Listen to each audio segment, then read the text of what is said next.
All right. I think we're up and at 'em. Yeah, it looks like we're streaming on YouTube and Twitch. All right, cool.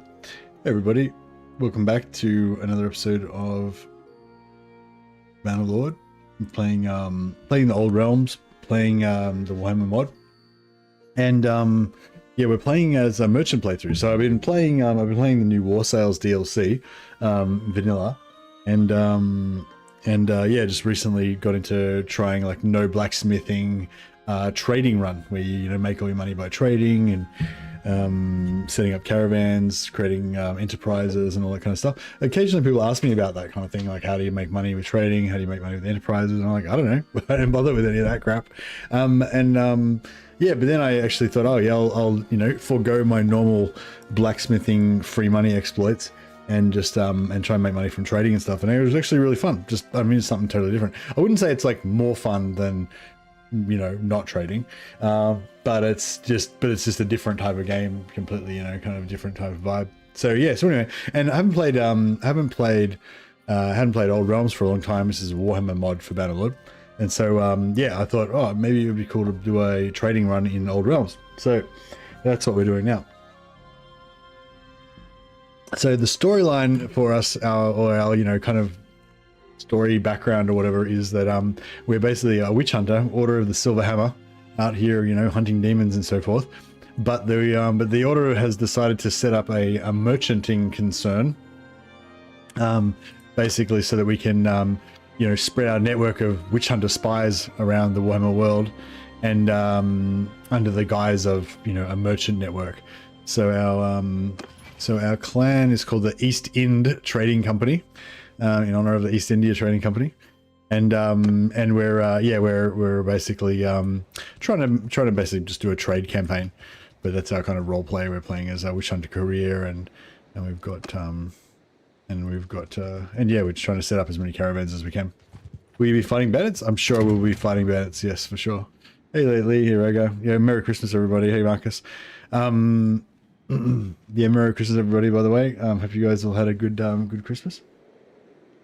You really shouldn't honor the East India Company. Well, I don't know, paying homage then? That's like the worst company to honor? Yeah, I guess, or maybe honor is a bad word for it. I don't know. You know what I mean? It's a reference to the East India Company then. How about that?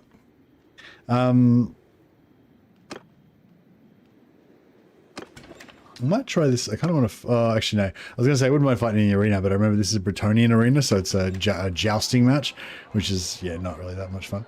But yeah, so basically we're doing a trade. So basically we're going around. We're like checking what what we can get good prices for, and then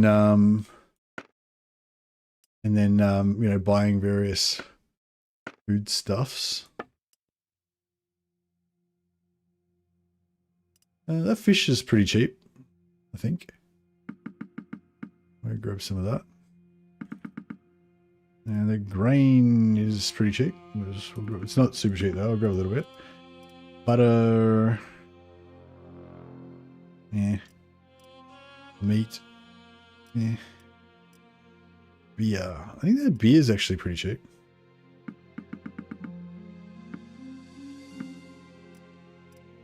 Cheese, we've got some.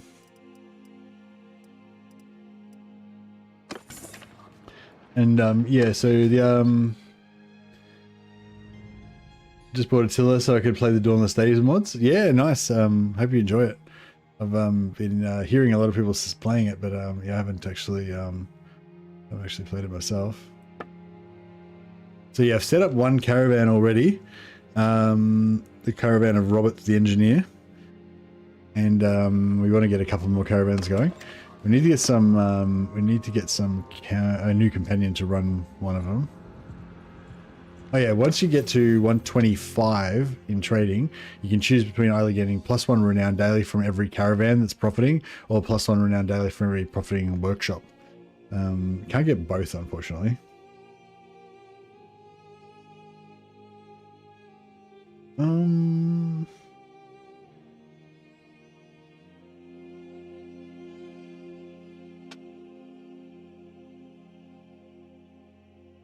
I'm still not sure whether I should go back and practice my faith This faith is pretty cool.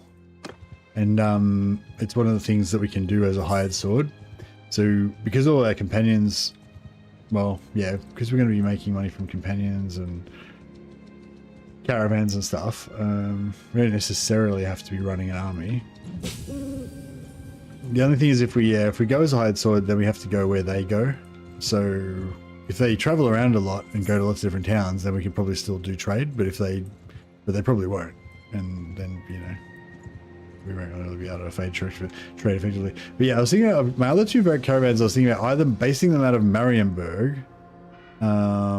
maybe I'll check name, yeah, or Altdorf. Yeah, I could do.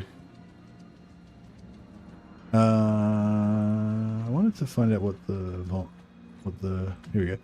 So prosperity 4293. All right, I might just check. I'll check what heroes they got.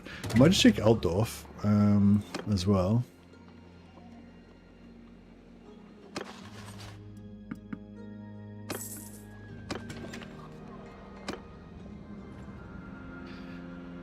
And yeah, I guess I was kind of thinking we'll get like heaps of trade caravans going out of Altdorf, and then we'll no worries, Naked Jedi. Have a good one, buddy. Yeah, like oh,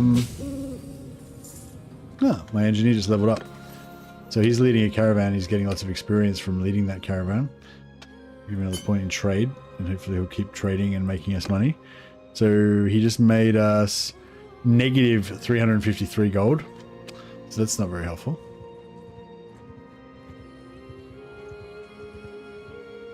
So if he manages to do a successful caravan run and give us a positive at some point, then we'll actually get renown once we get our trade up high enough. Riding, polearm, leadership, medicine, scouting, athletics. Yeah, go for that. Cool.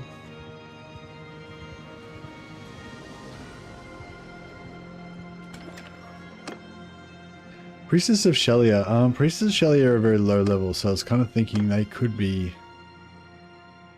Who are you, and what do you want? Excuse me, maybe that could work.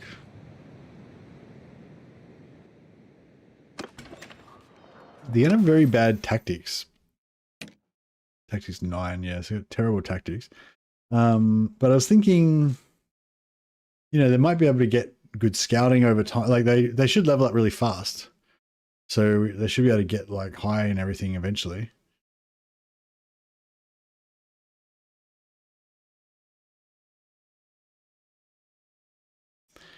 I guess we'll let scouting so they can travel fast and avoid trouble.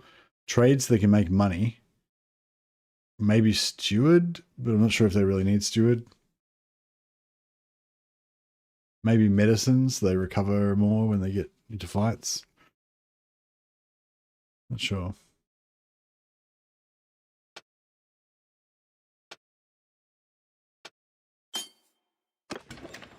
But we could give it a shot. No, I might try and fight this tournament. But yeah, I was just, I don't know, I'm just, yeah, home after a couple of days away, and I thought I'd jump on and, you know, just be online for anyone who, you know, comes this way.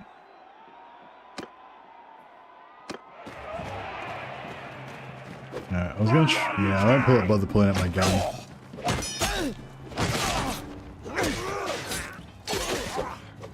Oh, fuck.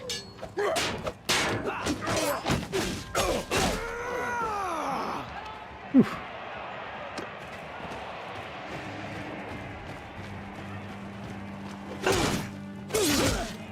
Oh shit. Oh fuck. There's halberds are pretty serious business. My guy's not particularly lethal, so I don't know if I'm gonna do too well on this. Oh yeah.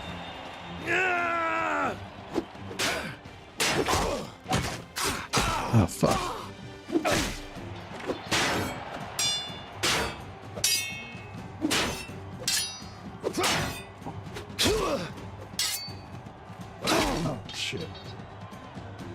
His sword was faster than mine.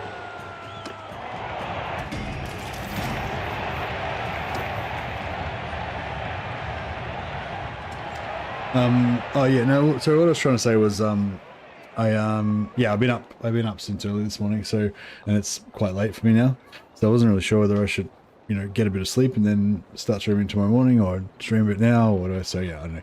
I think we're going to compromise, and I'm going to stream for maybe a couple of hours, and then I'll go to sleep and come back again. So long story short, it's probably going to be a short stream, but that's all right. There's fish we bought for 10. We can sell, well, maybe not every single fish.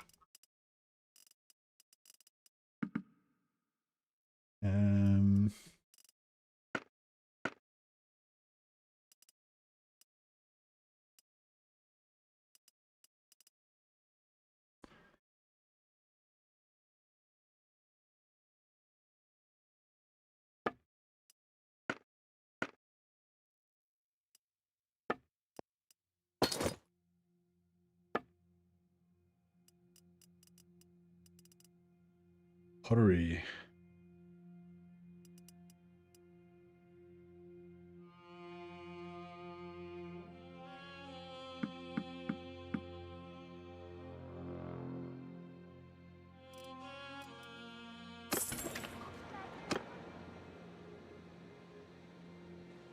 Alright, let's go check out our Marienberg and see if we can get another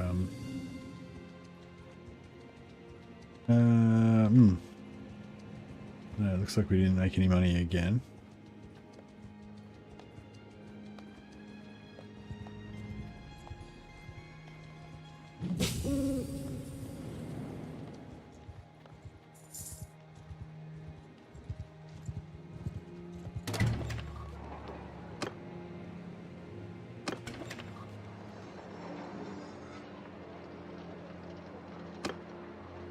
Alright, see if we can. I don't think I've got enough money to do another caravan, but we'll see.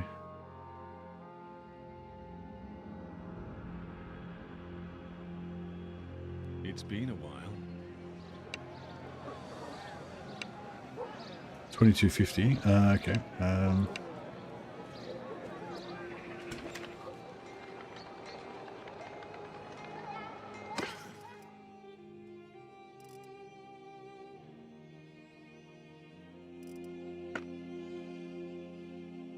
Like nothing. Is there nothing I can sell?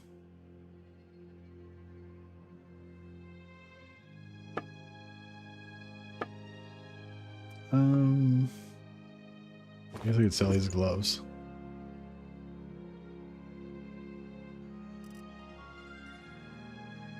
And how much do we need? 2250, or was it?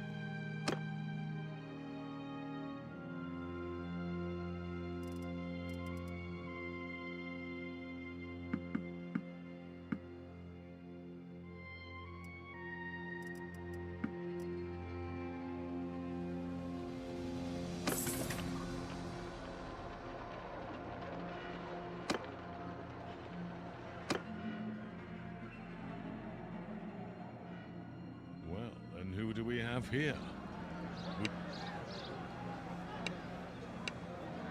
2250. All right, cool.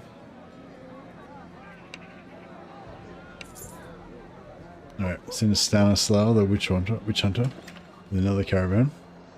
Our network of spies expands.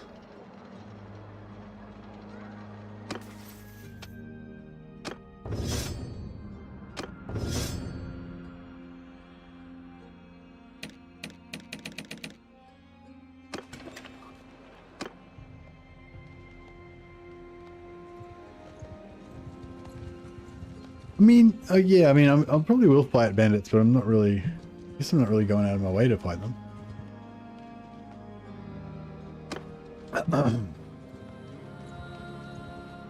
It might be a good way to make some quick cash.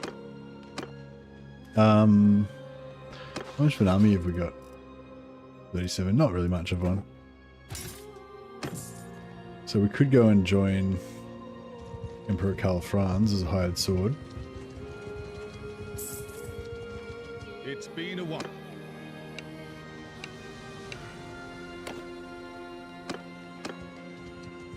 So we lose all our troops. We keep our captives. And we can lecture on the dangers of corruption, which will give us points in faith.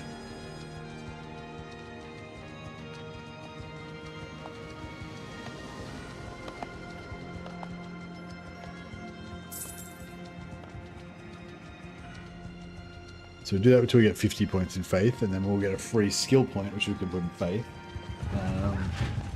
We get up to 100 gunpowder, we get another discipline point.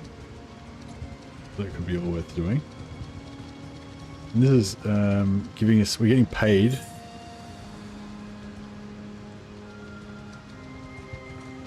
Shit.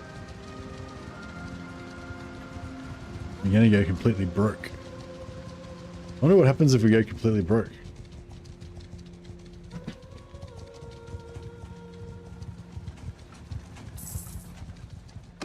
Our caravans seem to be doing exceedingly poorly.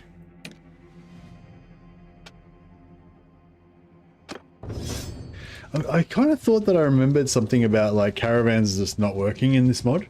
But yeah, I don't know. Somebody said no, you definitely can make caravans in this mod. So I don't know, maybe you can make them, but they just don't work. So it might be like a bit of a doomed exercise.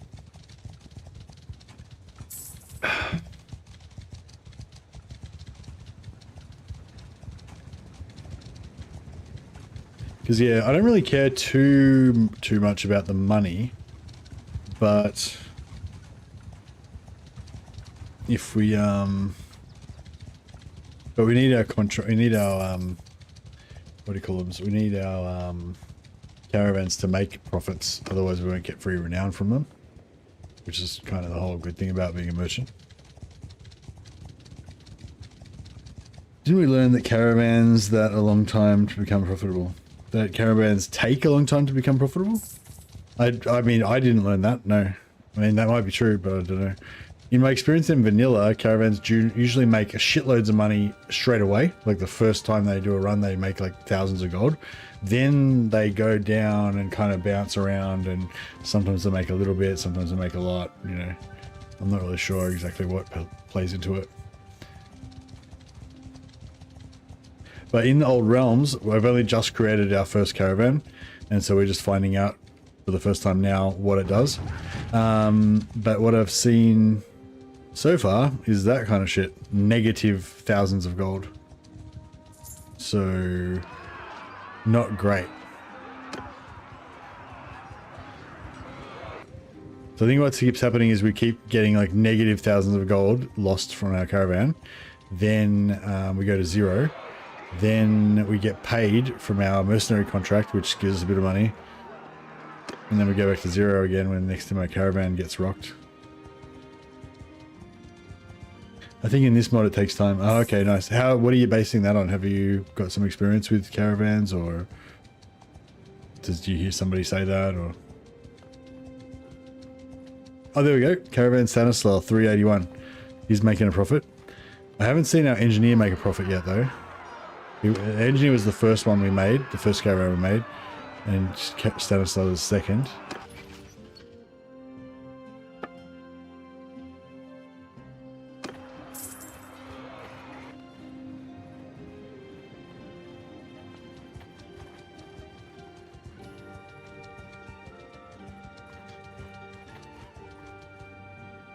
Hey, we just got to tier 1.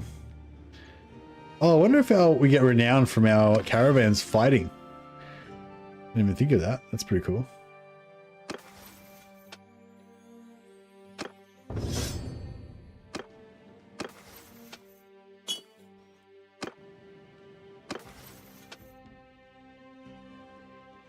So I get that as 100. Watching Nightly, he had the same issues. Playing Old Realms, and then after a while, his caravan started making money. Or just in vanilla in general.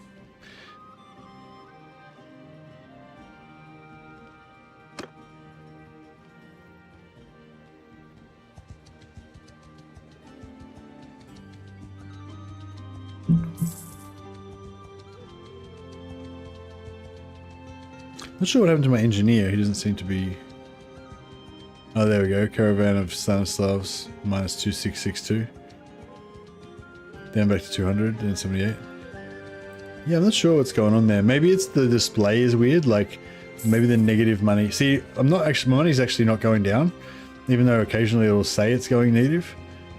Maybe it just says negative for a second because that's when my guy's like... My caravan's like buying goods. So his money just went down at that moment. But it's not really my overall profit or whatever.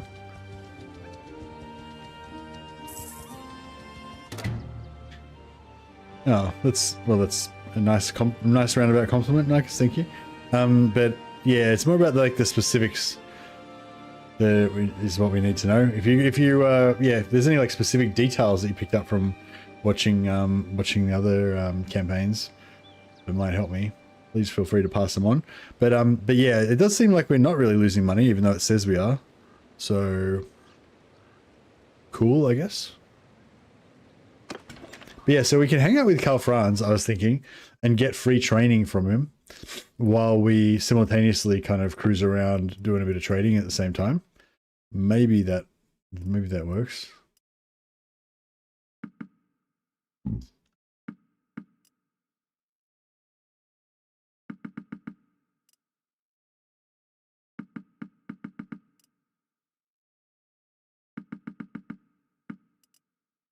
Still got a shitload of beer. I need to find somewhere to sell it.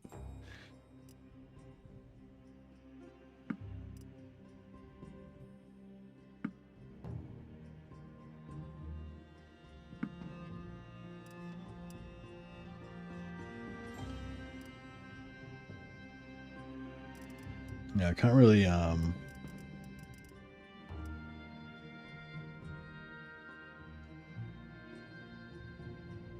really trade much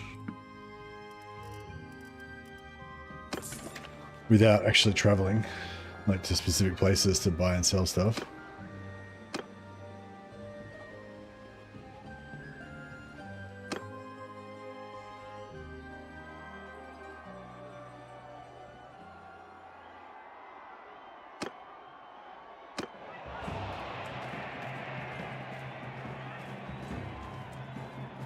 Now, I've got some bandages on my hand at the moment, so I'm not sure if my dueling is going to be as good as normal. Not that my dueling's good. Oh, fuck. Did that guy just not even give a shit about my kick? Oh. Alright, well, yeah. Not sure if that was because of my bandages or just because I suck, but, you know, whatever. We're a trader. We're undercover as a, I'm undercover as a mercenary, as a merchant, so we're going to pretend to not be a master swordsman. I think I successfully tricked everyone into thinking I'm not a master swordsman now. Bandages in real life? Oh, yeah.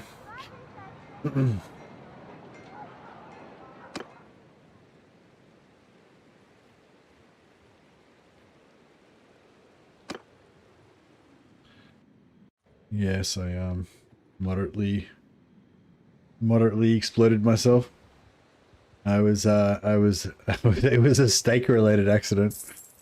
I was trying to cook a steak and we had like a gas butane lighter that they were using to light the stove, and I turned on the stove that was near to the lighter, not right next to it, but close enough that the heat over time eventually softened the plastic of the lighter, and butane escaped from the lighter and instantly ignited off the gas flame and made a massive fireball around me, which burnt part of my beard off actually. I trimmed up the other side, so hopefully it's not too noticeable. Burnt all my arm hairs off, all my hair, my clothes a little bit. So yeah, fire safety, very important. But yeah, I think my hand was right near the butane lighter when it exploded, and maybe some of the butane liquid splashed on me or some shit. I don't know. They got a bit more burnt than the rest of me. But yeah, I've got like a mild case of sunburn. You can probably see like my face is a bit red. Like a mild case of sunburn from fireball. I got fireballed.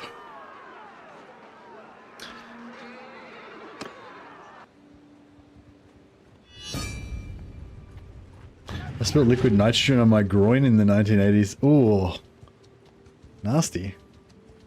I had a wart burnt off with liquid nitrogen one time. Mercy's become another on the name on the list of dummy playing with fire. I wasn't really playing with fire. I was just trying to cook a steak.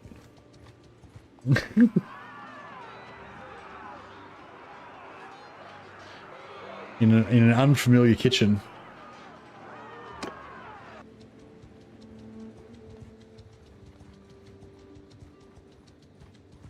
But yeah, it wasn't like a normal cigarette lighter. It was like a big, one of those big jet lighters that you use to cook creme brulee. And yeah, it's got like a big butane barrel on it like this. It's like, I don't know. It's like 10 cigarette lighters put together. Oh, that's the worst thing, bro. The steak burned. Because I was so worried about running my fucking burning hand under ice water and shit, I forgot to take the steak off the stove.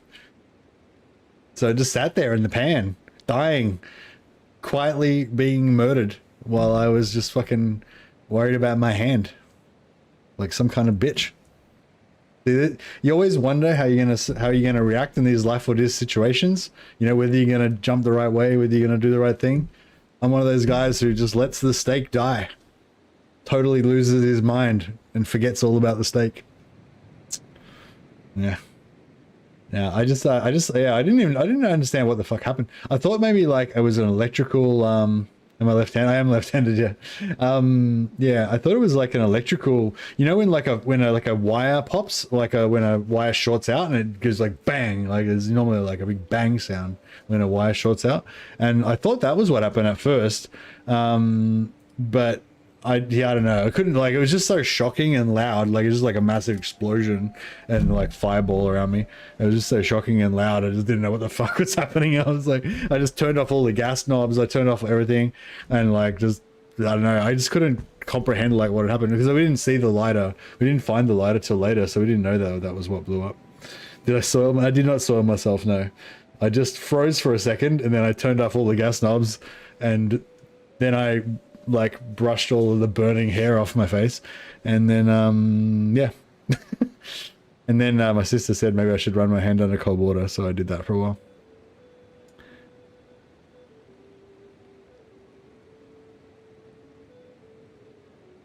But anyway, yeah, so it's not a very heroic story. It's just a story of one extremely silly man almost burning himself to death. Well, not really. I guess it's pretty hard to burn yourself to death with butane, but yeah, well, yeah. One extremely silly man somewhat singeing himself. But yeah, I got some pretty bad blisters on this hand, so but yeah. If you didn't squeal like a girl, you handled it very well. I did not squeal like a girl, no. I swore a lot. Gases expand from flame bursts are the #1 cause of injury. That's how people get burned, then try to put the burning oil with water. Instant steam expansion is pretty nasty. Yeah, yeah. Well, I think that was one good thing about it because, like, I've been like splashed with hot oil before, and that just kind of burns in, like, you know. Whereas with the butane, it's just like it burns so fast. Like it burns really hot but really fast, and then it's gone. You know, so I didn't really like, you know what I mean. It wasn't that bad. It wasn't like napalm or something, you know what I mean?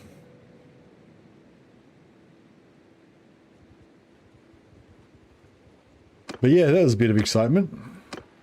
It can hurt like shit afterwards as well.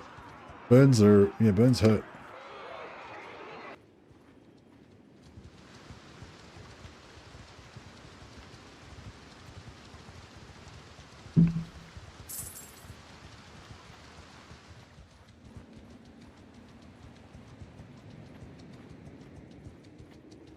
From the other side of the planet, it's very funny. If bad things happening to other people is very funny.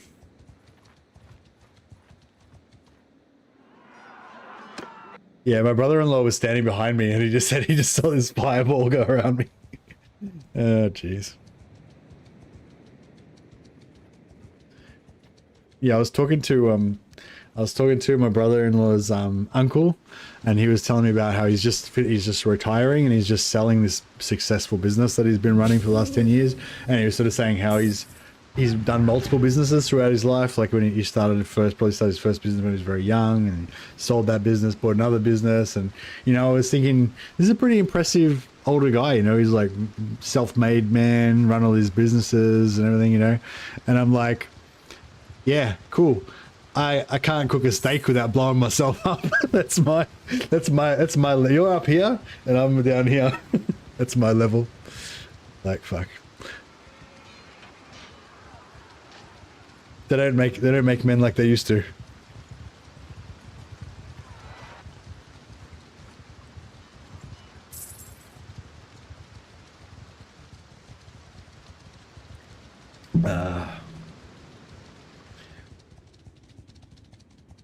Oh well, live and learn.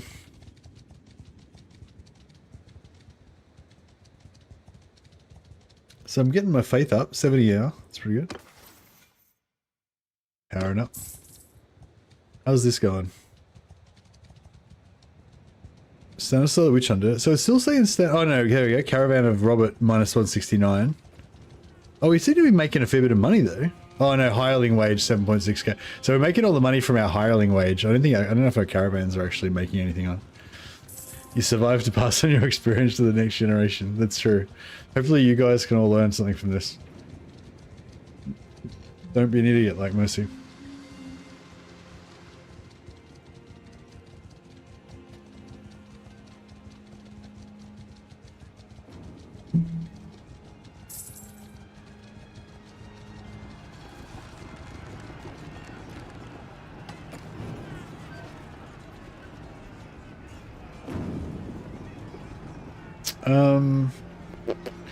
Do not want to take part in this battle.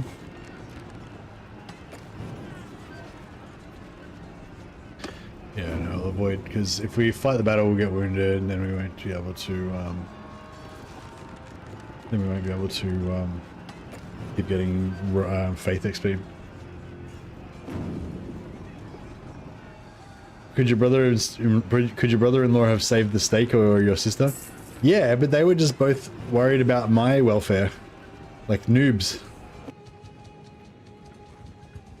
Like nobody thought of the steak. Everyone was just too concerned in, you know, with our personal safety. The steak was the real victim. The issue with Caravan in Old World economy's all messed up, so they kind of underperform. Yeah, that's what I'm kind of feeling.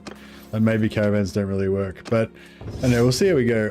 I just need to get my trade skill up to 125, but I'm not sure if it's going to work while I'm with Carl Franz, because I can't really trade unless he goes into a village.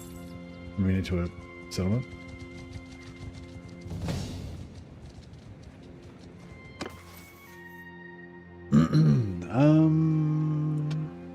Some cunning. I'll keep going. I might go 5 faith while we've got the while we're doing this thing. I'm just thinking we just stay with Carl Franz because even though we're not making any trade XP, we're getting money, and we can use that to run more caravans.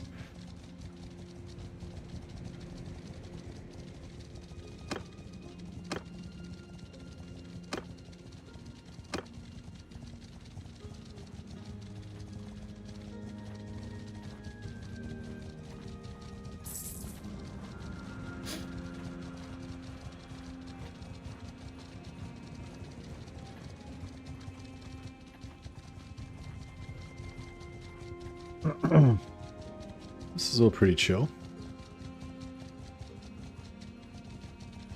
But yeah, my plan is to eventually have like 10 or 15 caravans. Try to have them all based around Reichland, or like maybe Altdorf, so that basically I can roam around kind of defending the caravans, and like, you know, basically use our caravans to draw in the forces of chaos as like lures, you know, and then we pounce on them with the power, you know, power of 1,000 emperors. Comets.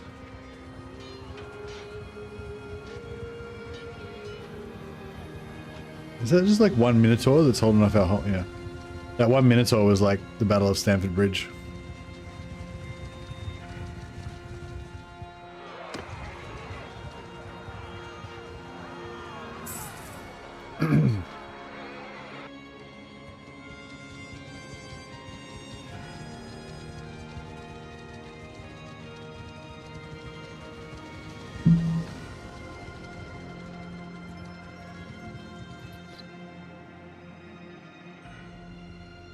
Oh yeah, so go to settlement. We can see if we can trade. Yeah, see, we can't really trade anything because he keeps only going to Altdorf all the time. So it's like, you know, we need to go somewhere else where beer is worth more, so we can sell this beer. Or I could just leave and go to the Wood Elf lands and sell this beer. Maybe that's the way to go.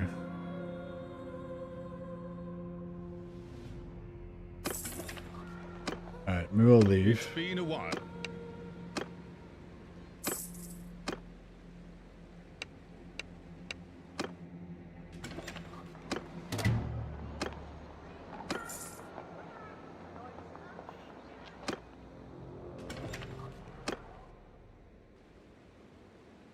$10,000 gold for caravans. Fuck. Alright, let's see if we can just hire some.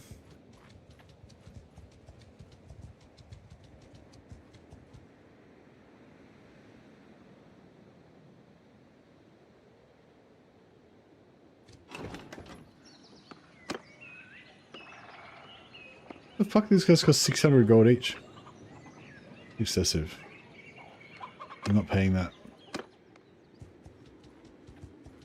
I'm outraged.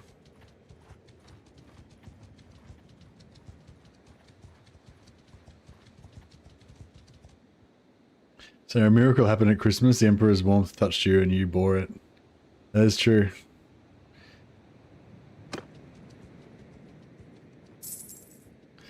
Yeah, so I was like running water over it for ages, and then they kept telling me to run water over it longer, and I'd like been like 10 minutes, but then they're like, no, it's gonna be like 20 minutes. I'm like, fuck. So I'm running water over it, and then I was like, fuck, 20 minutes, like it's like been half an hour now. I'm still running cold water over it, fuck. But then I took my hand out of the cold water, and it was like, and after about 5 seconds, it just started hurting like fuck because of all the burns and everything. And then, so I'm like, all right, I'll stick it back in the water then. So then I'm standing there with this water, but then like it's been like ages, and so yeah, so eventually I got my sister to hook me up with a bucket so I could just have my hand in this bucket of cold water and just carry the bucket around with me. So I did that for a couple of hours, like had some dinner, ate my steaks, like just like a sausage roll like in one hand, and then yeah, and then we had some dinner, and then I'm like, well fuck, I can't live the rest of my life with my hand in a bucket of water. So eventually I took it out of the bucket of water and bandaged it up and stuff, and it did hurt like fuck for a while, but weirdly after like about an hour it just stopped hurting. Yeah, which was really weird. I thought it was just gonna hurt forever. Like I thought I was gonna be like, it was gonna take like weeks to heal, and I was just gonna be in agony the whole time. But it was just like, I don't know, after like an hour it just stopped hurting. So yeah, that was weird. But I guess all things pass. What's that saying? This too shall pass. Have you seen a doctor or a nurse? No. It was suggested that I should have gone to hospital, but I think that is dramatically overreacting. What I did was I put some of this wet gauze on it. Apparently you're supposed to keep it moist. Then I wrapped it in a bandage, and then I put it in a plastic bag and put rubber, and then put a rubber band around it so that it would keep it moist in there. And then yeah, some people did suggest that we go to the hospital, but I was like, bro, I've already got a plastic bag around it. What are they gonna do? Give me a new plastic bag? Fucking already solved it.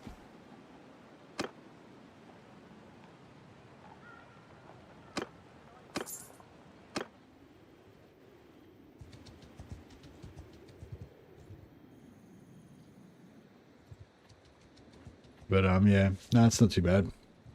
Coming good.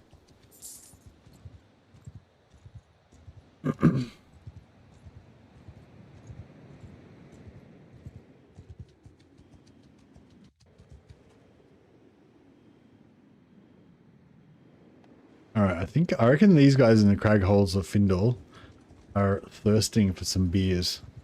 And I have 100 and something beers. So this could be the motherlode.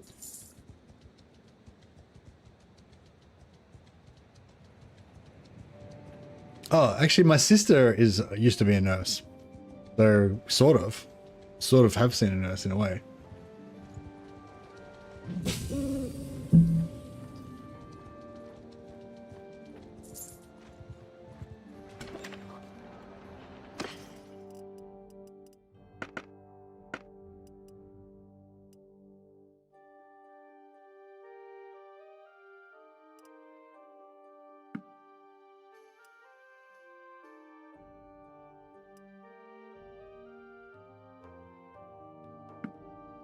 Oh yeah, this beer was worth 37 gold. Oh yeah. Big profit. Alright, we're not making any profit anymore. Still, that's pretty good. We got like 8.9k out of that. 21 for olives. I feel like that's not bad. I think date fruit for 24 is ridiculous. That's great. We'll grab that. 61 for wine is fantastic. Silver oil, yeah, that seems pretty good.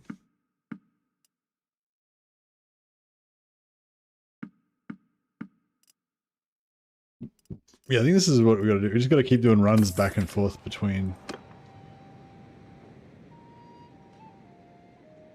the crag halls of Findor and the Empire.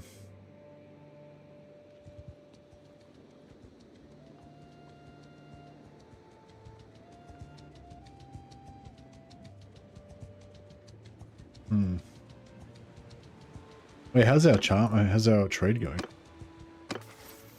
We need a little bit more.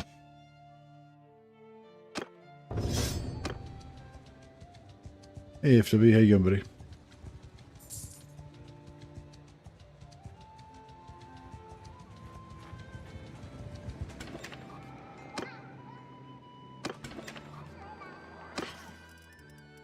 Whoa, that was 100. I bought that oil for 100 gold like a second ago, and I bought that silver oil for like 77. Making beer, boom, making much cash.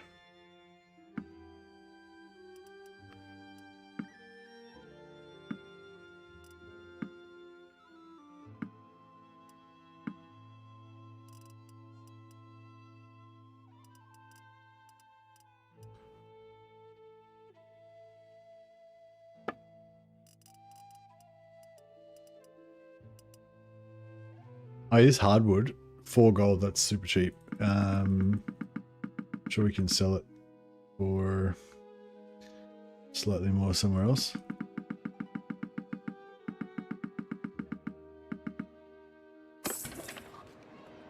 Alright, 125 trade. Okay, so I'm gonna take this perk, plus 1 daily renown for every profiting caravan. And hopefully we'll see a bit of renown from that. So what are we at? 111.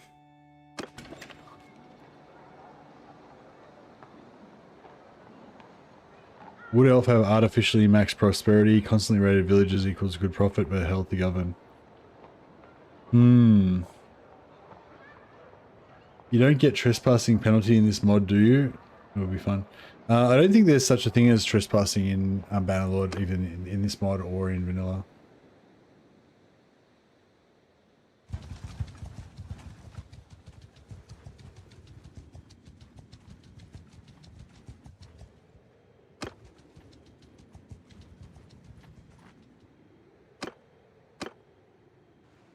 Yeah, I'll try and do a bit of back and forth trading while we're here, and then I'll go and set up another.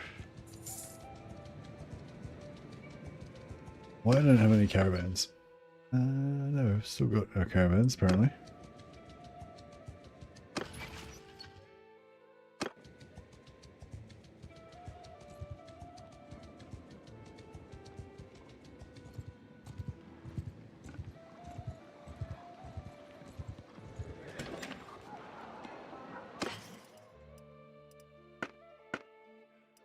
A hardwood, bought that for 4 gold.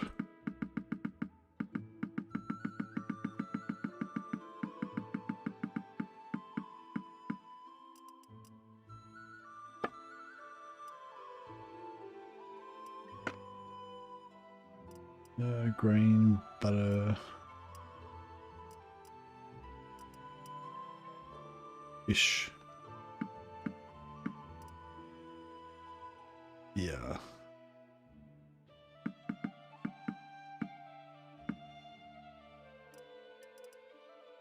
Wine for 62 is still pretty cheap.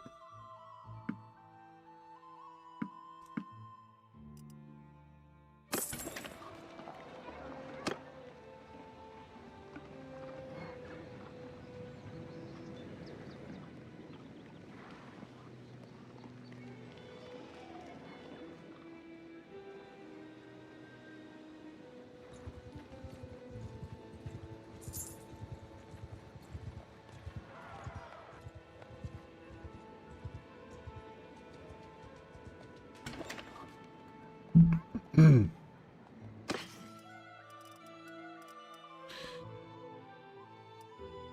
166, boom. Yeah, they love the beer around here. They love it.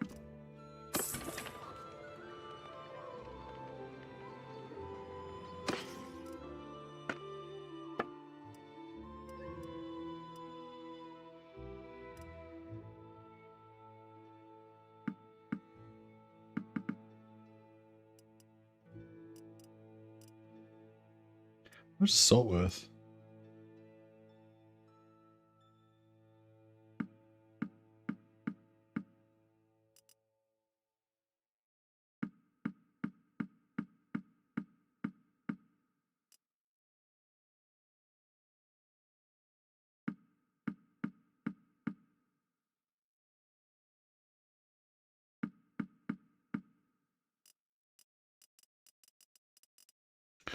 Alright, looking good.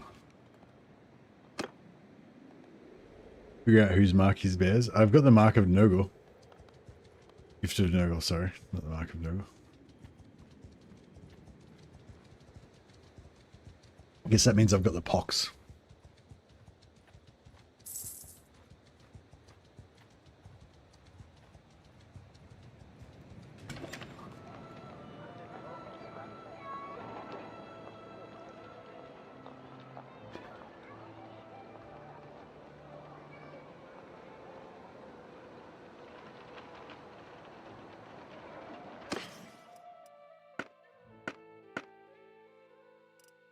Oh yeah.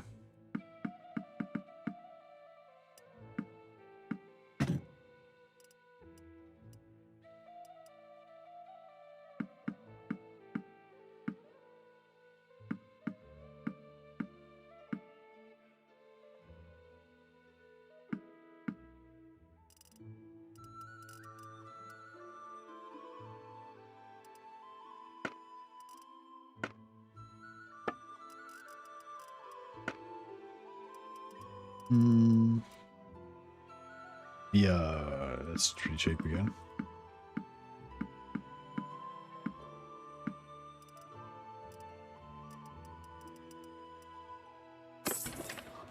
£5 in trade just then. It was a good trade. Yeah, so manual trade seems pretty good because the economy is all janky, like you said. So it's quite easy to get really high prices and really low, and you know. Stuff is mostly expensive where it can't be produced unless a caravan unloaded there before you, of course. Yeah.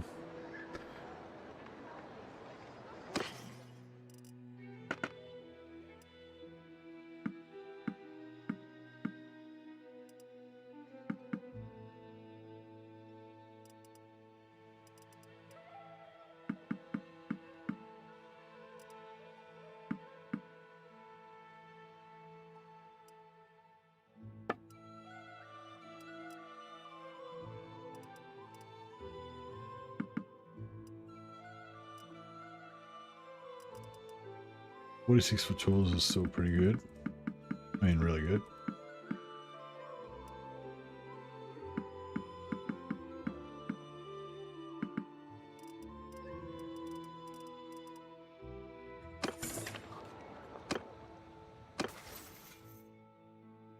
Oh yeah. How are we going? 112. Okay, so we got, look like we want one successful caravan. Got +1 renown. Got enough money now that we can go set up another one. Oh yeah. So right now, if I want to just make a heap of trade, I can just sell like everything in my inventory basically, and he'll pay maximum price for everything. The only problem is we won't get any of the money, but we'll get lots of trade. Pretty sure this is how it works.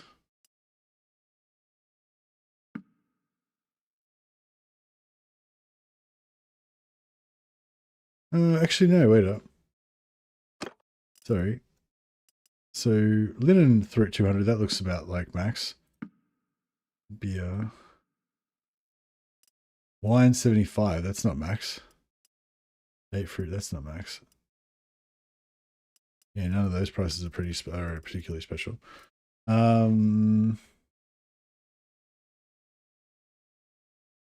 So So I just gave him 31,000 gold worth of stuff.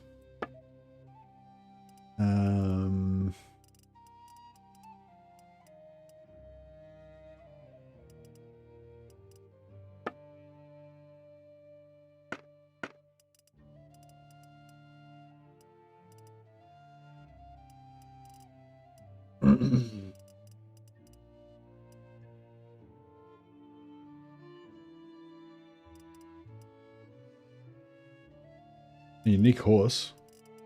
Oh, the vampire horse armor? Nah, it's nothing special.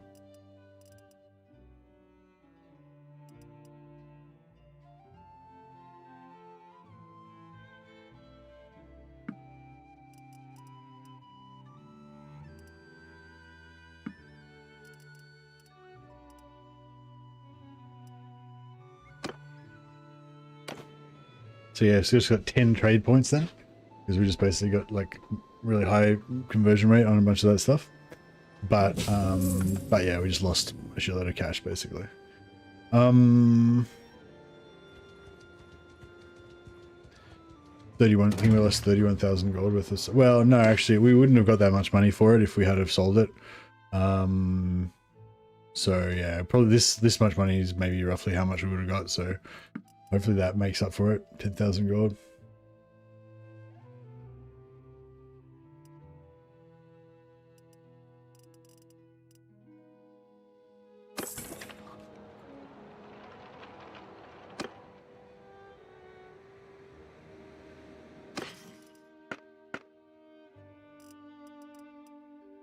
All right, let's go back to Altdorf and see if we can set up a couple more caravans. See if we can get this show on the road. So once we get to tier 2, we can get 5 more companions, which means 5 more caravans as well.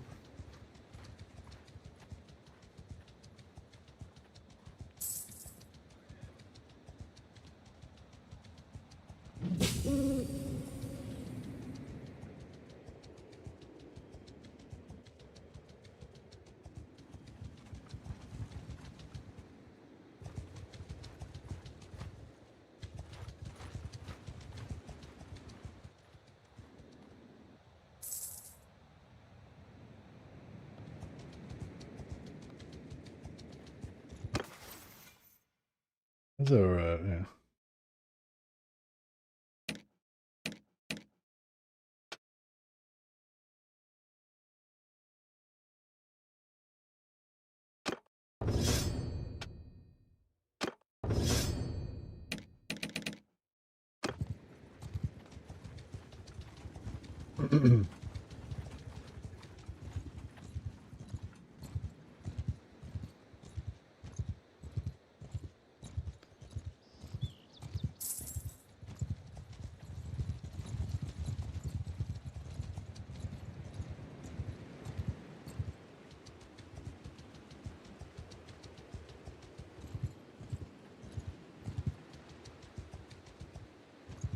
I don't know. Maybe these trade caravans are probably not as exciting as you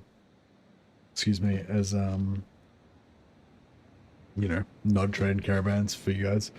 Because I mainly just kind of go around trading and stuff. We're not like fighting much. Hey yo, hey yo, buddy.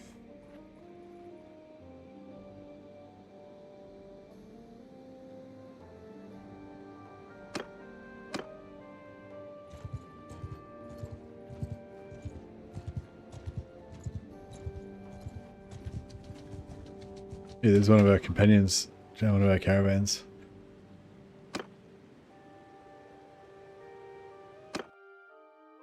Had a good Christmas. Thanks, buddy. Really nice. Hung out with family. Hung out with the little kids. Had lots of fun. Built half a carport. We'll put up some framing for the roof of the carport. That was pretty good. Dug a hole, filled it up with concrete, put a pole in it to help support the deck. And yeah, that was good. Got some jobs done. Alright, we've got another caravan in play now. This is Woolworth.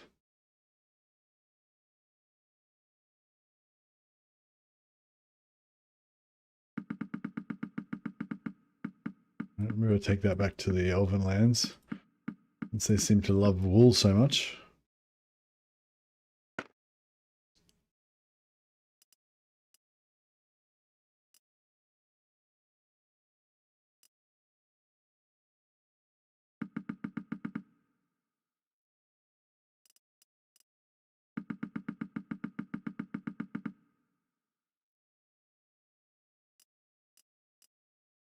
Eyes for 30, that seems cheap. No, it's not really. View for 36 is cheap.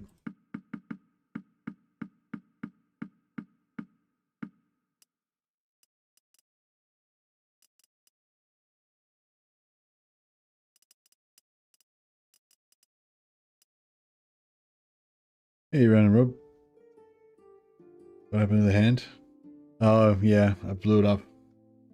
Gas was a, no, yeah, gas explosion sounds way worse than it is. There's an explosion of butane gas out of a small, like one of those creme brulee lighters.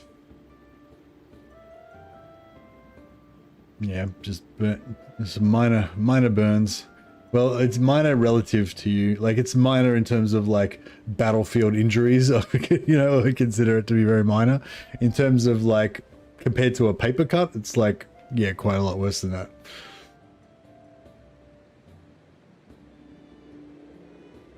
In that grey area, but closer to paper cut, I would say. Yeah, no, it's alright. I just got like a bunch of massive blisters. Like massive blisters down my fingers and on my hand and stuff. But yeah, it's nothing too bad.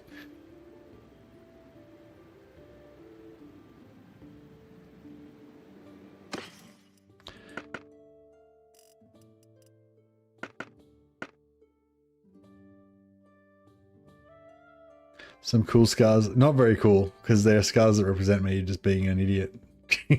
But yeah.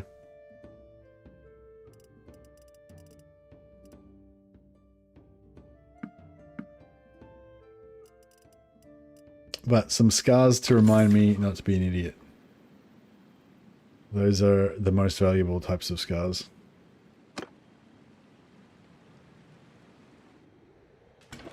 I think most of my scars are that type of scars. Oh dear.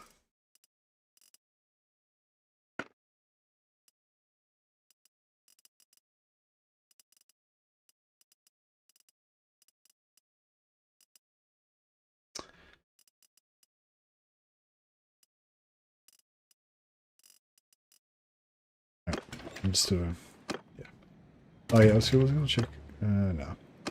I'm not sure what, I'm still not sure what the best type of companion is to make my trade, guys. I'm kind of thinking maybe Sisters of Shelly are good because they're low level. And, yeah, just they're low level and they're cheap. So basically I just keep hiring a bunch of them. What's he doing over there? He's just, he's dodging this big band of beastmen. See, this is what I'm like. You can see all my caravans going around. So eventually I want to have like 15 of them just going everywhere and we just cruise around like trying to rescue them all the time. So I'm going to go for like pretty high socials so we get max trade. Good, not max trade, but you know, try to get 300 trade or at least 250 and get like 250 plus charm and leadership as well. So we get 2 extra companions on top of the 15 or so we already have. And then, yeah, I'm going to try to go for like 10 cunning. So we can get really high roguery and also really high scouting. So we can just move really fast on the campaign map. And that way we can just like zing around, like rescuing our caravans all the time. And hopefully they'll start making a lot more money then and renown.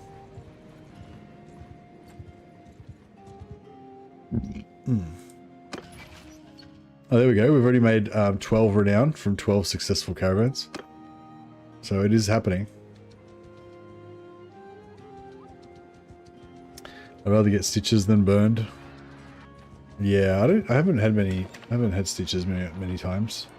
I think we bought this wool for 10. So we can pretty much sell it.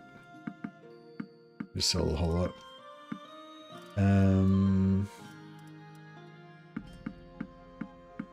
We sold the cheese for like 15.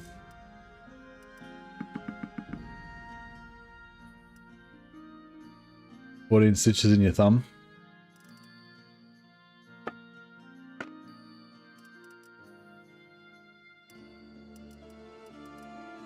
Oh, this beer's crazy cheap. I was happy to sell it here.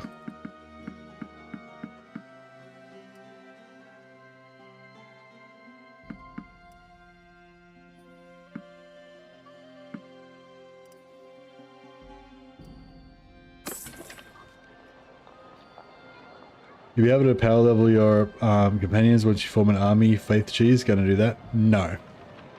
No. Oh, well, I mean, yeah, we could. Yeah. I mean, I don't know. Well, yeah, I don't know. I haven't really thought about it. But yeah, like, because in this campaign, because my companions are all party leaders for my caravans, they're not going to be my party.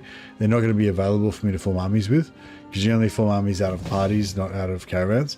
So I'd have to basically, you know, yeah, maybe, I don't know, maybe.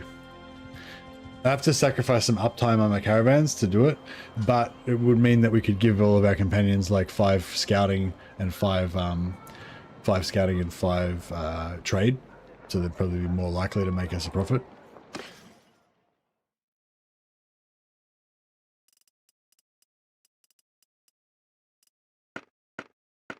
So yeah, possibly it might be the way to go.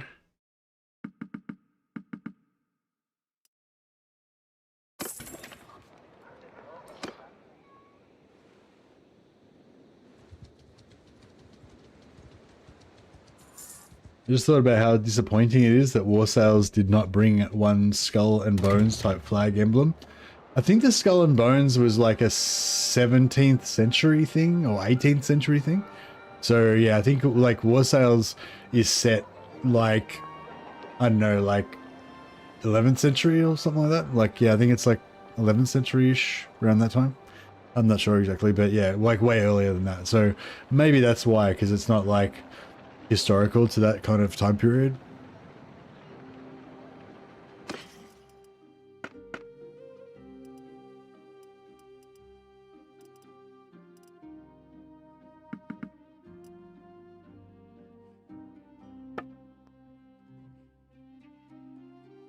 It's not set in the real world anyway. No, it's not set in the real world, but it's a more of a sort of alternate history kind of a world, not a fantasy world.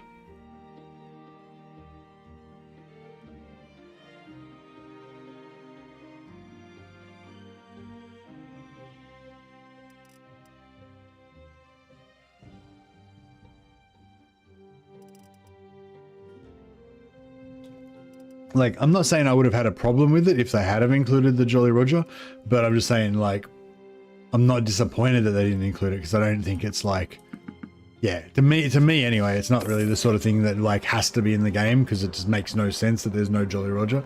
You know what I mean? It kind of makes sense that there's no Jolly Roger because it's not really from this time period to me. But I totally get where you're coming from. Pirates, I need my Jolly Roger. I get it. I feel you.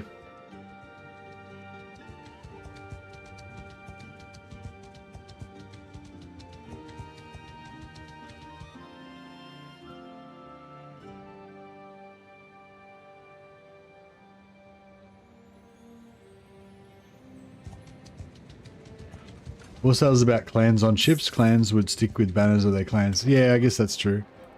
But if you want to play as a bandit, though, or as a pirate.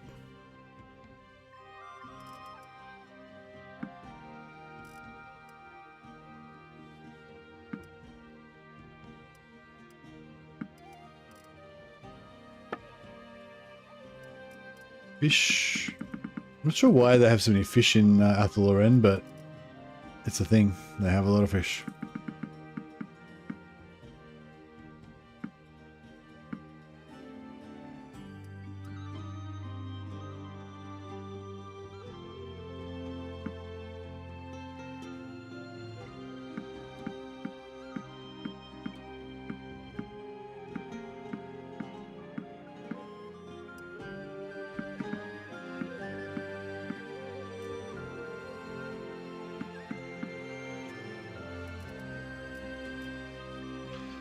Okay.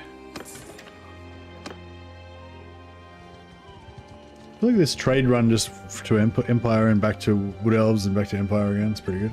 Or even just Wood Elves to Wood Elves. Don't even need to go back to the Empire.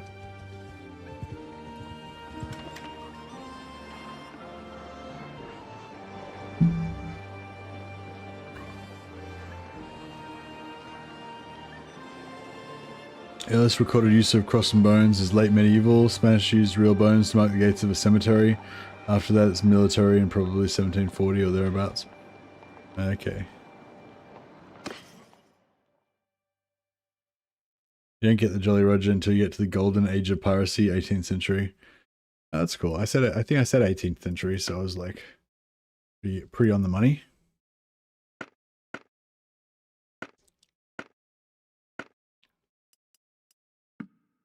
Ah, wrong thing.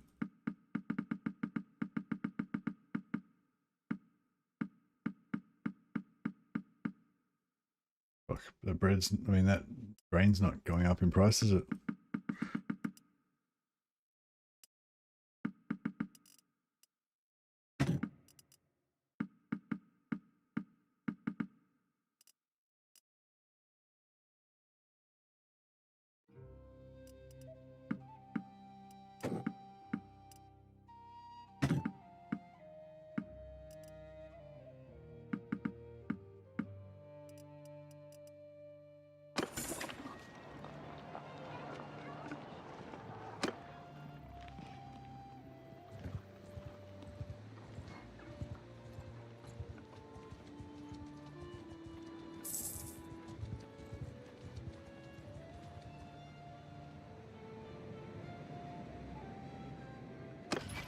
Oh, we just went up a level. Fuck.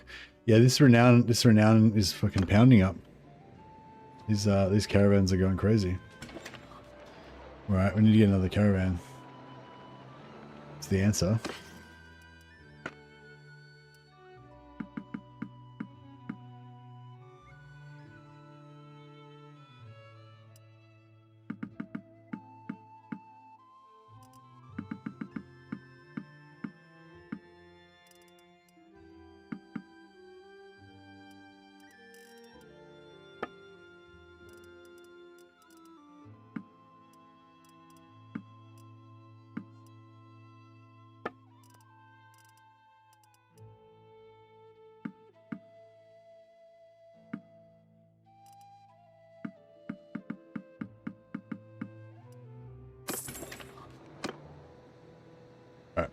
Yeah, I think by the time we get to Altdorf, we'll be able to buy another one.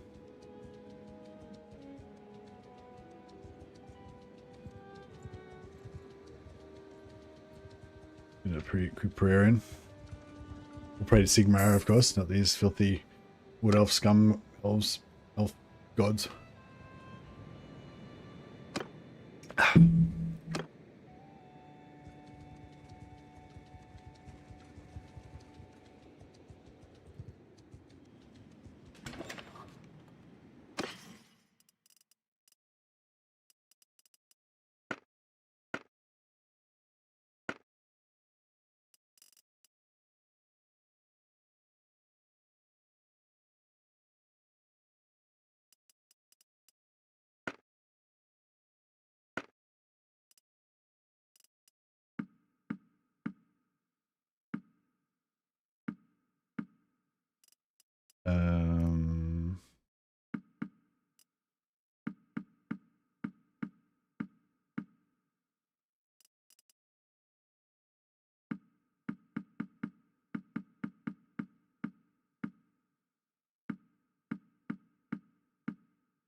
This is iron ore. Sorry. Other than the obvious, what are the advantages of generating renown super fast? Party size, number of companions, what else? Oh, we're playing Old Realms. So your career is capped, your career skills are capped by your renown rank. So up to tier 1, 0 and 1, you can only use these 2 sets of skills. Up to clan level 2 and clan renown rank 2 and 3, you can only use these level skills. And then to unlock the final one, you have to be a clan tier 4 or higher.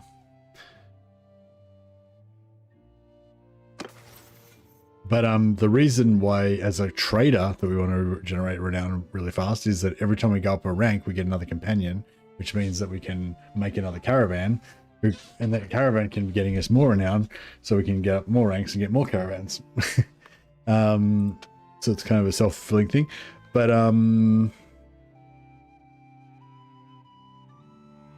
yeah, but the caravans make us money, obviously, and we can use the money to buy more workshops, and the workshops make us money, and they also give us trade skill, and the more money we have, we can use to buy more stuff, which means we can trade more to get more trade skill and more money, etc. But you know, as to the ultimate purpose of it all, I mean, you know, there's not really a point to anything. You just do it because you want to.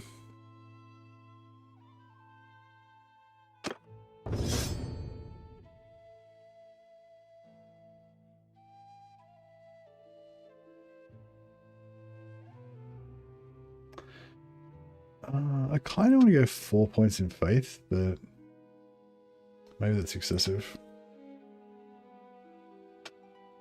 I wouldn't mind more scouting so we get more speed. You like this build? Nice.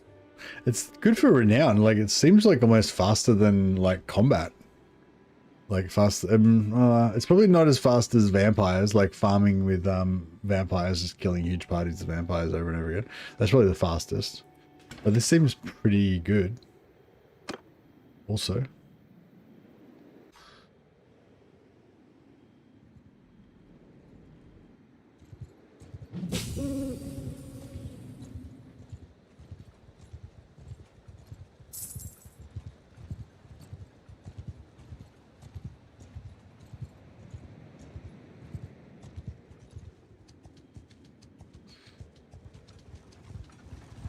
Yeah, once I get a few caravans going and get up a few more round ranks, I want to build like an elite caravan protection party and then zoom around really fast, just caning everything that threatens our caravans so that we can get them up even faster.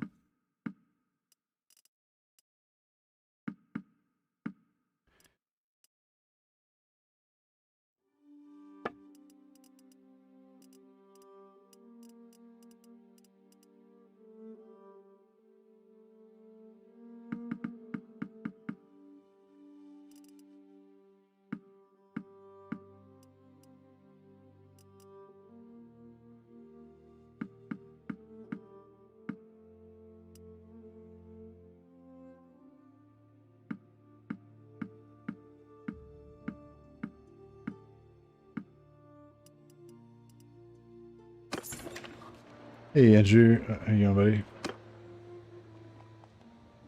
Yeah, good. We're just doing our secret witch hunter trade campaign, where we're pretending to be traders, but we're secretly furthering the aims of the Order of the Silver Hammer. Vampires in this game are pretty fun to play as. Yeah, for sure. They're not my favorite, but yeah, they're definitely pretty cool.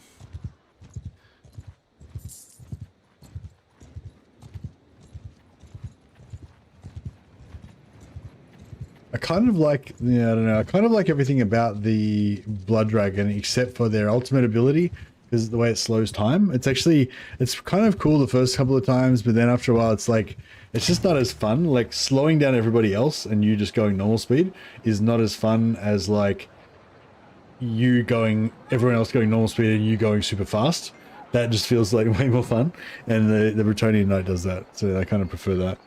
I'm a hero hammering at like 9 vampires and necromancers. Yeah, nice. I think I prefer to do like Empire or something, but then have vampire companions. So that way you get all the power of the vampire thing, but you don't actually have to be a vampire yourself. Between all the magic, everything dies. Yeah, exactly, yeah. Yeah, the chill winds, unlimited range chill winds. They just nuke the shit out of everything. You just make, yeah, just take all your vampires' armor off and stuff. Just give them their like super light clothing so they regenerate their magic really fast. And then just, yeah, just focus on nuking the shit out of everything with your magic. It's pretty fun. That's what I was just talking about before. I was saying this is pretty fast for a renown. The only thing that's faster than this for a renown is smashing everything with vampires like you're doing. Yeah, that's probably like the number one best build you can make. Is just doesn't really matter what character you play, but probably the merc is the best because you get the most companions. Play mercenary, have like 10 extra companions, then you can have 20 vampires. Just go on blam blam blam blam blam blam. Empire Magister is kind of cool as well if you want to go really ham on the vampires, because then you can't have as many. You only get +5 companions, so you maybe have like 15 vampires or whatever. In the end, you know, eventually, you know, like 12, 15. But you can regenerate their magic, so they can just nuke everything, and then like regen their magic and nuke everything again. Why does your guy's face look like an elongated Vin Diesel? I don't know. It's partially due to your perception of him and your knowledge and appreciation of Vin Diesel. It's certainly not because I tried to make him look like Vin Diesel, if that's what you're wondering. Vin Diesel is pretty cool though. He plays D&D, apparently.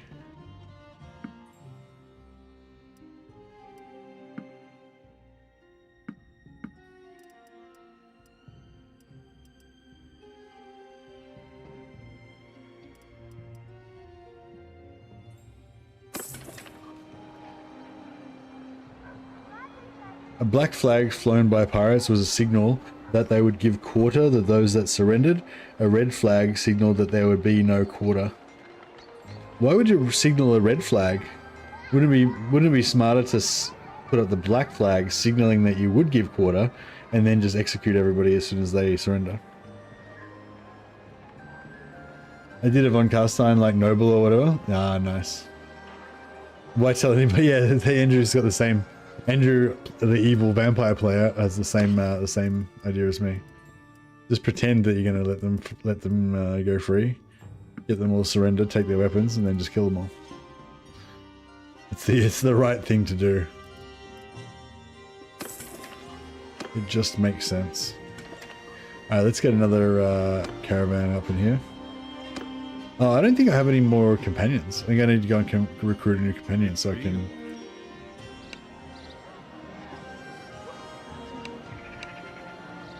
Alright. Pirates are honest folk, they would not resort to tricks like that. Free sailors may join or revolt against the officers. Yeah, that's true. Your men might not appreciate you as much if you go around betraying people. Oh yeah, so...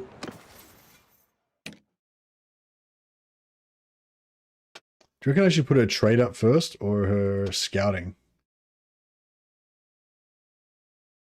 I feel like they're both kind of equally important.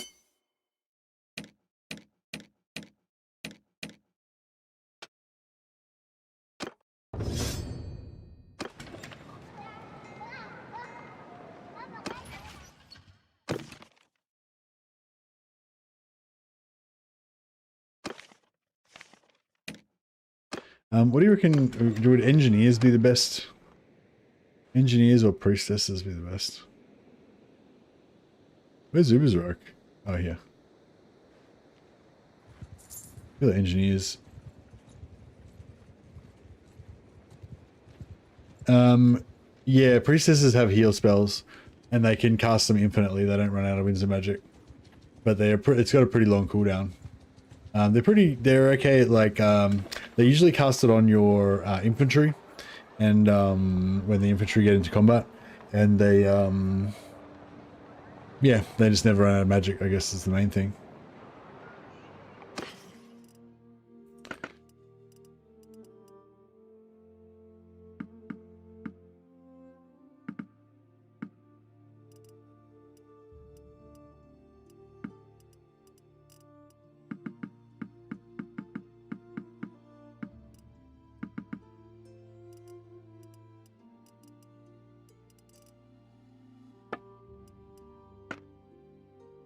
Warrior priests never run out of magic either.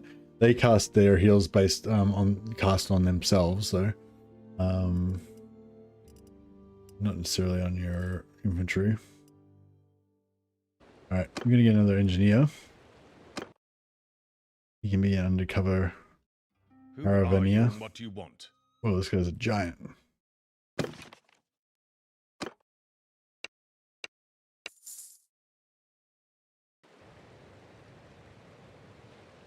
Um,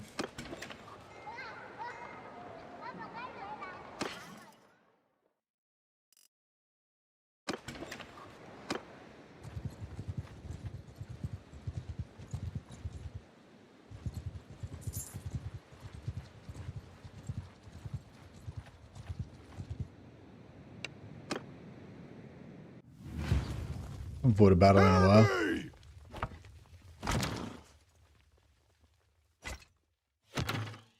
Whoa!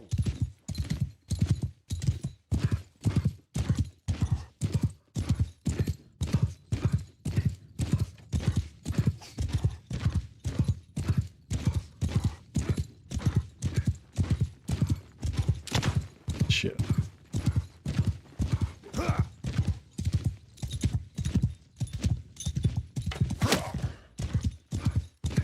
Get our gun. Practice our gun skill a bit.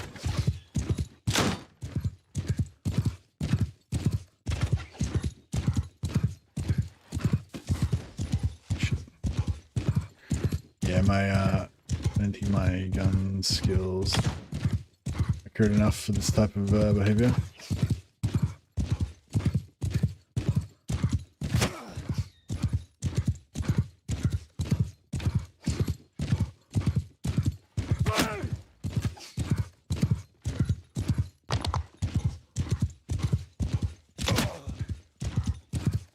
Maybe it's accurate enough after all.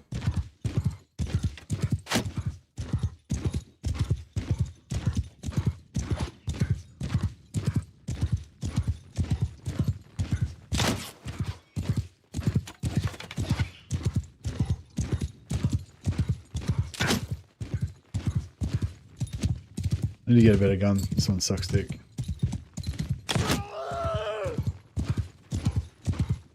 Up to 69. Pretty good.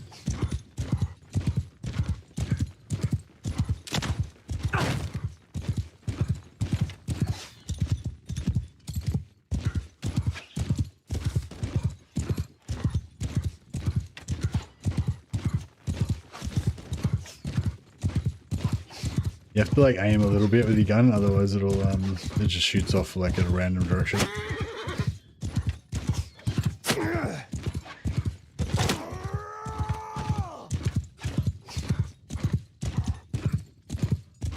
Like if you like don't let wait before it goes small like that, it'll just shoot like totally randomly. At least when it goes small, it's a little bit inaccurate, but at least it's like aimed. If you don't like aim it at all, it just goes wherever.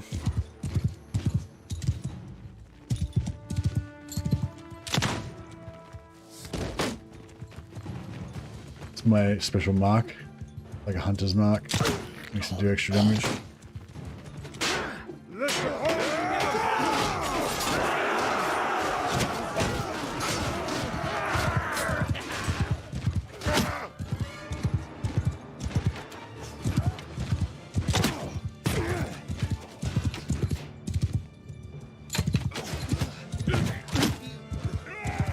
Blam. I still wish you could get like a big executor pistol. Like I hate that you can't get any, like all the top end weapons are rifles. You can't get any really high powered pistols.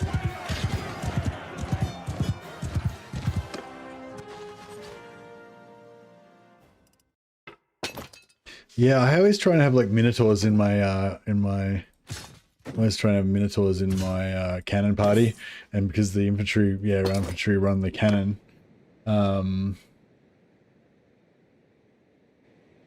the minotaurs are with the cannon, and the minotaurs are so tall that if you got like a mortar or whatever, it can shoot up and hit the minotaurs, and then it blows up and kills everybody. Well, damages everybody.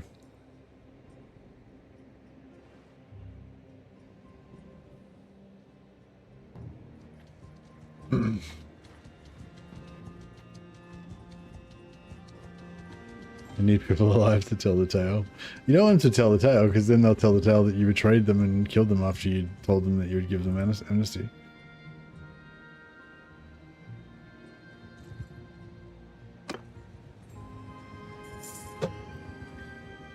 Stanislav the Witch Hunter escaped from his captivity.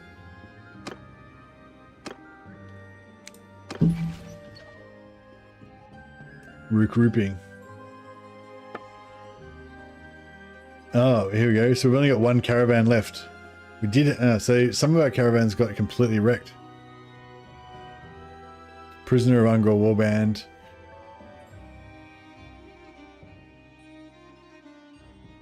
Crap.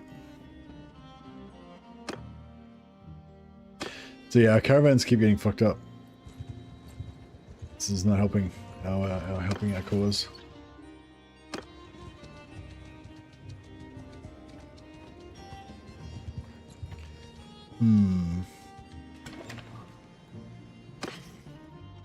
Yeah, I feel like in vanilla, my caravans pretty much just never got taken out ever.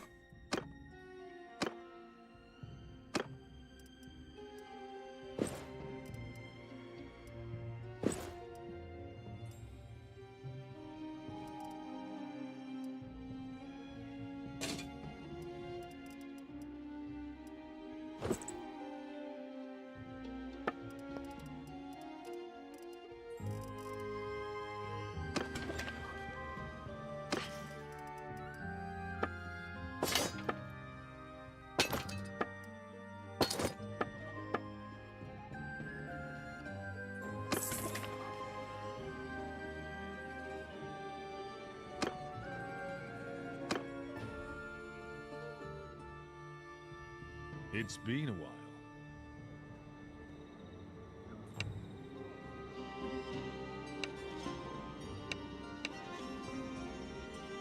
$22.50.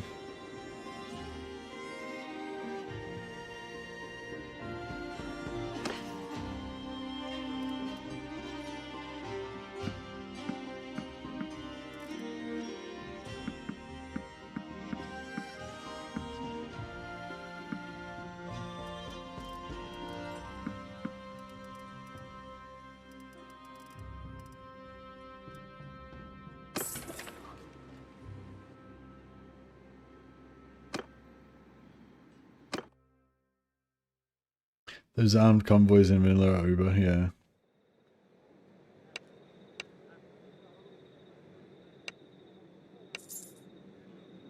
Alright, we're another convoy going.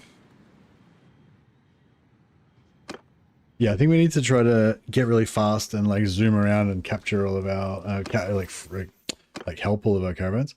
We can get this party movement speed increase there.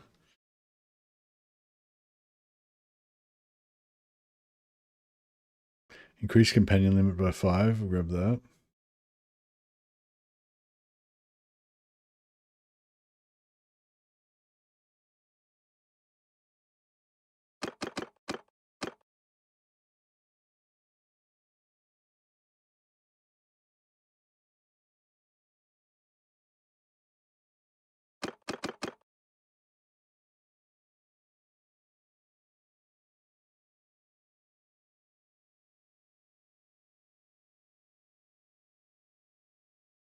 Okay, exterminating undead and ruinous powers increases faith per fallen unit. Grab that. It's a little lot faster.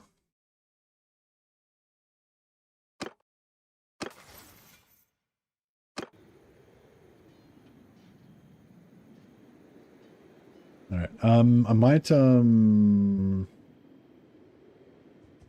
join Carl Franz again as a Hey Dragonomus, just raiding on Twitch. Thanks for the raid, Dragonomus. Appreciate it, man. I'll just put a shout out for you. Okay. There we go. Yeah, thanks so much for the raid, and yeah, welcome everyone coming over from Dragonomus' stream. Sorry, I'm probably not going to be around too long. I'm fading pretty fast. Yeah. Came to see the other Warhammer game. Have a good one. Yeah, no worries, buddy. It's a bit of a weird campaign. I do play a lot of Old Realms. I really love this mod, but I've been really into playing Bannerlord Vanilla at the moment, and war sales particularly, and I just recently tried a trade campaign. And so, yeah, and I just had the thought it'd be cool to see what a trade campaign would be like in Old Realms, because I've never done one before. So that's what we're doing. So we're doing a trader campaign. Our roleplay story is that we're a witch hunter that's been tasked by the Order of the Silver Hammer to set up a secret network of spies, basically under the guise of a merchant concern. So our clan is called the East Ind Trading Company. We're trading under, and we've got a series of agents traveling around, leading caravans, gathering rumors and stuff, and so forth. But yeah, basically we're trying to, in terms of game terms, we're trying to get as many companions as we can to run caravans, and we've got a perk that gives us renown every time a caravan successfully makes a profit. So the idea is to kind of power level up by that. We actually leveled up all the way from rank 1 to rank 2 just on caravan renown. But yeah, our caravans have been getting wrecked a bit just recently, so we have to kind of get them back on board. But yeah, I was just about to take a bit of a break from that for a while and try and join Karl Franz as a hired sword, so we can passively train our faith a bit more. And also he pays us reasonably well.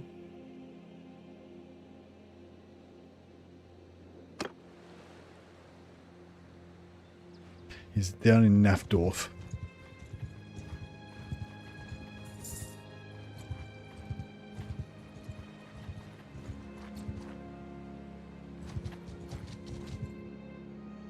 It's been a while.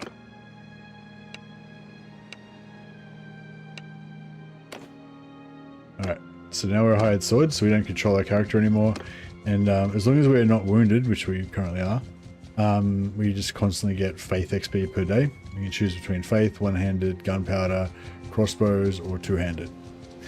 So yeah, out of all those, I wouldn't bother really training any of the combat skills. They're too easy to raise by yourself just by fighting.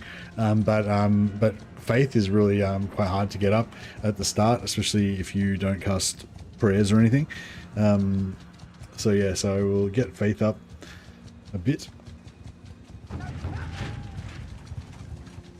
And yeah, we're getting paid. Like, no, we're only getting paid like 200 gold a day at the moment. That's right. Oh yeah, we can't get these guys back. You have to go and like actually find them. So we gotta go to Chateau de Dieppe. So I might just wait till he breaks out of this Unger warband. Oh, you can't zoom in. In vanilla at the moment, when somebody's a prisoner of a bandit camp, you can actually zoom in to exactly where they are and go and rescue them, which is really cool. But in this, you just have to kind of keep searching around and try to find them. It's a bit more lame. But you know what? I'm kind of thinking... Oh, actually, I don't know. I was going to say it's almost worth leveling up trade just to get the free renown from the caravans, but yeah, I guess not really, because you have to spend 5 points in trade. Whereas, you know, you eventually your renown will get maxed out, but you'll never get those skill points back.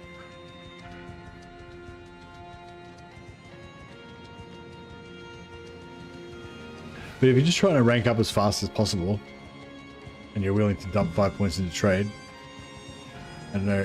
I mean, yeah, I think trades are kind of worth it if you're not doing blacksmithing. If you're doing blacksmithing, then yeah, there's no point doing trade. It's a waste of time.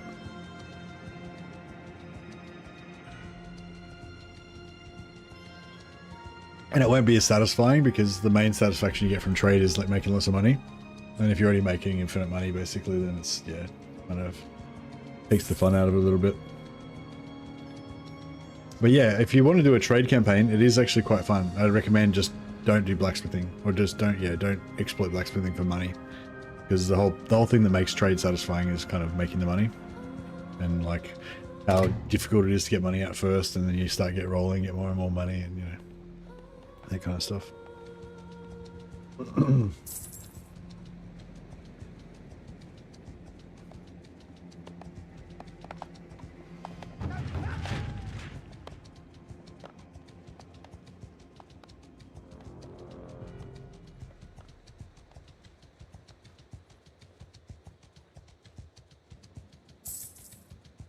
So we're getting 75 gold as a mercenary contract and separately 292 as hireling wage. But see, if we have all of our companions leveled up in our main party, then we'll actually just make heaps of gold from that as well. Playing this trade company is making me want to start a new non-trade campaign as well. But I do kind of like the idea of having all your parties just kind of roaming around everywhere.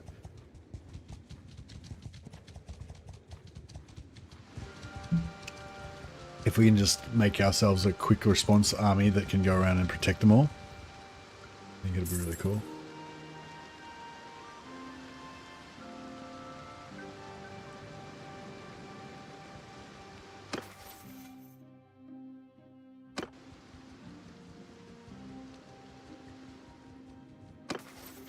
All right, now we take this so whenever we sit in a settlement, we'll get 500 faith XP.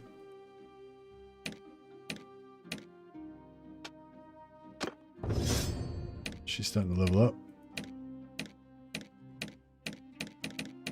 I kind of think if you do want to do a trade campaign, it'd be a good idea to be a wizard and get your spellcraft up to 125, so you get storyteller. Then every companion in your party gets 1,000 experience and a random skill per day. So you can basically just keep all your party members in your party and just wait till they get like trade and scouting up and stuff, and you can kind of like power level them all, just to help them get a bit of a head start. But then you'd have to like kind of keep them in your party and not running caravans until you'd decided that you'd trained them enough. So yeah, I kind of want to do another wood elf. I want to do another wood elf campaign. Are wood elves are tree men really good in auto resolve? Like if I made a tree man army, would they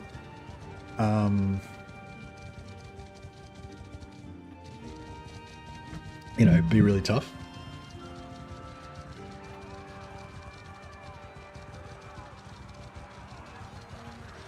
Like a tree man party. Like if I put tree men in my companions' parties and then let them roam around, like would they just kick the shit out of everything, or would they die and lose my beloved tree men?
Yeah, I think like the ultimate party, what would be the ultimate party?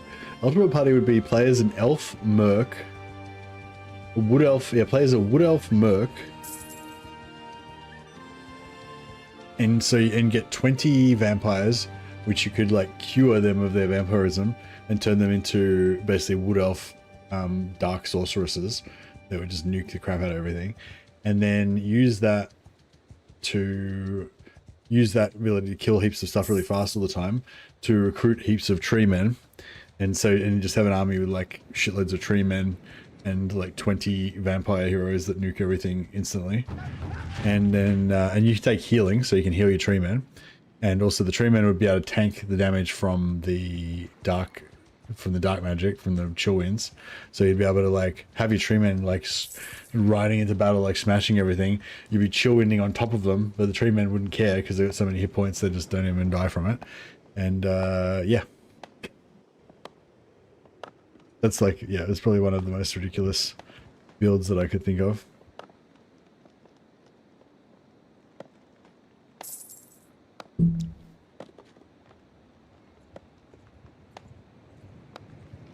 Wouldn't necessarily be completely invincible, but it'd like level up. You'd level up super fast and become really strong.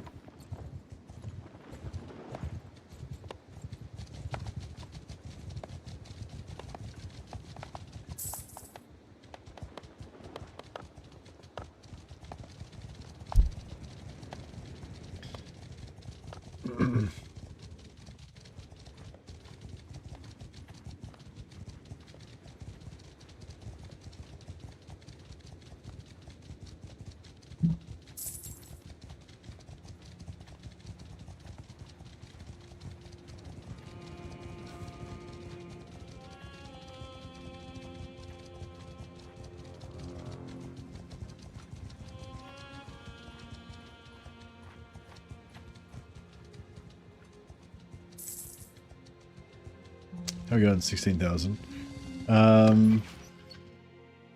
Staying at Uber's Rack, staying at Shitubi.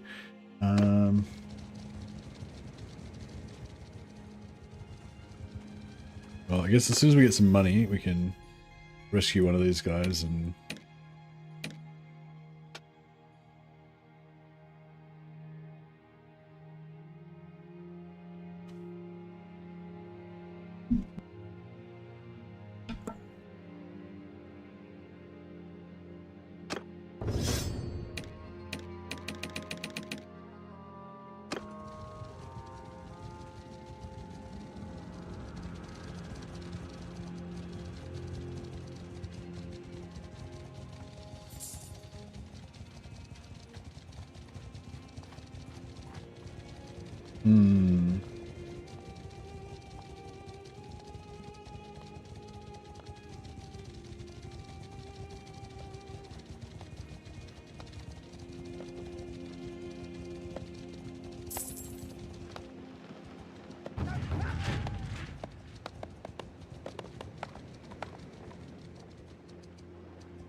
Yeah, getting to 150 would be nice. But...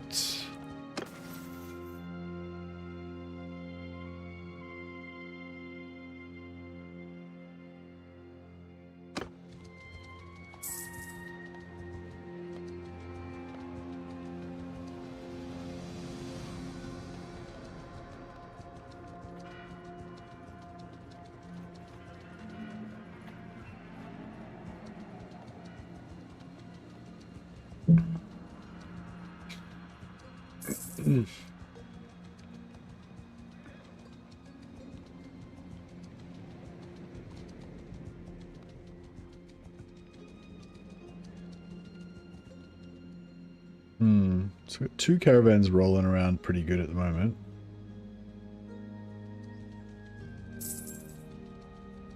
See, this one's trying to go somewhere. Yeah, so I feel like that a lot of them get blocked around here because there's like warbands of beastmen. But if we just kept clearing the beastmen around Altdorf, then they'd probably do really well.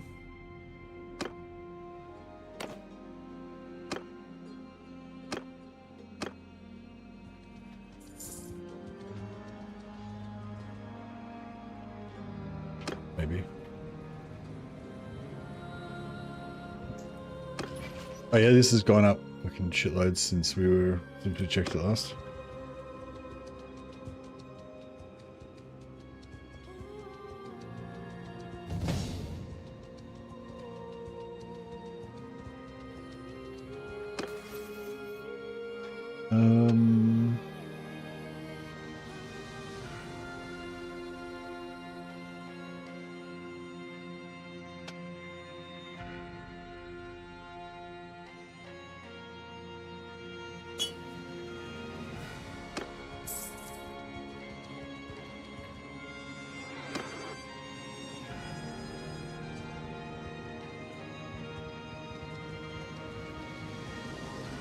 The perk that gives you 5,000 gold back every time your caravans get wrecked.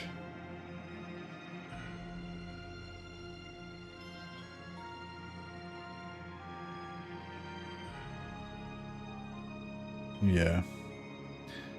Go over that. Just tried the method when selling Wanderer gear and kicking them out naked gets you some capital. Yeah, that definitely works. That definitely works. It's been a while.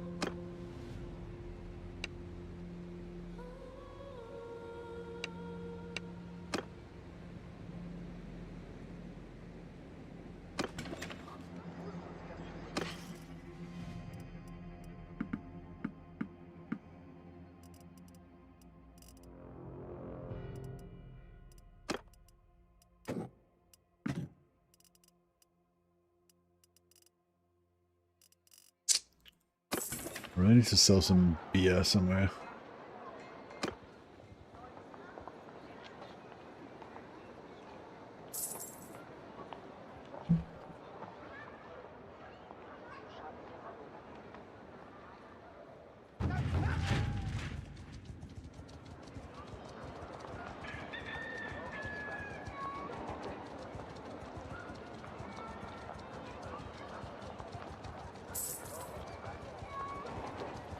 Oh, cool. Now I can afford to do a caravan next time we go back to Altdorf.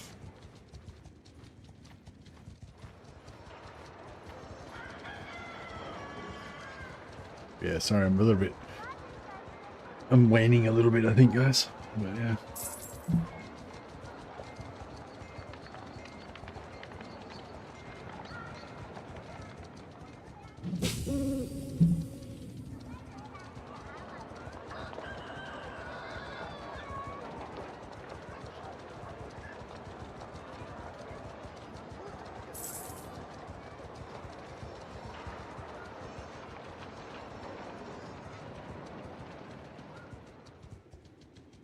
I think we still get roguery XP, not roguery, like scouting XP while we're wandering around, and we still get and we're getting faith as well as the faith XP that we're getting from the lecture on the dangers of corruption.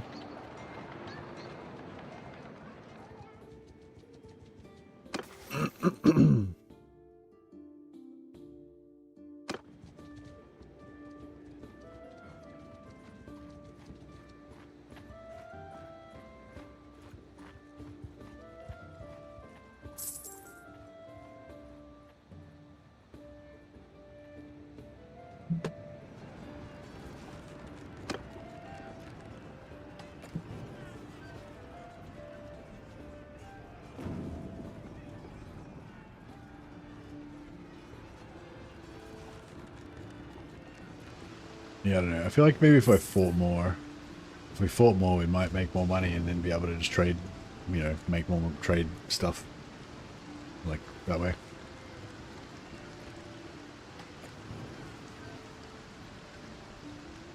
Probably brew some good beer there in Flensburg. At least they do in actual Flensburg, Germany. Nice. I think I'm going to, this is a castle. We can't brew any beer in the castle, I don't think.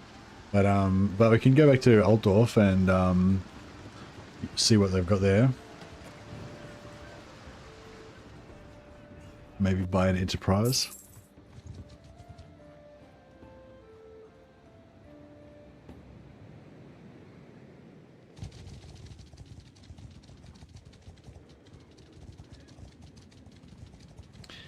Other than drinking rum, I suspect being a pirate would be a bit shite. Yeah, I don't know. I guess it's, I guess like anything else, it'd depend a lot on, you know, the people you work with, I reckon. Like if you had a really cool crew and a really good captain and, you know, other pirate mates that you respected and respected you and valued your skills, could be pretty satisfying.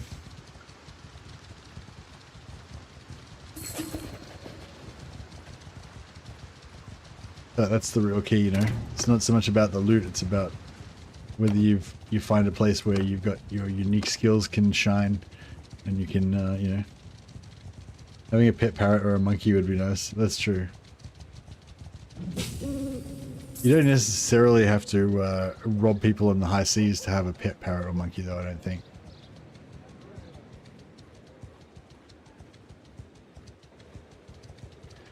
Not an absolute necessity.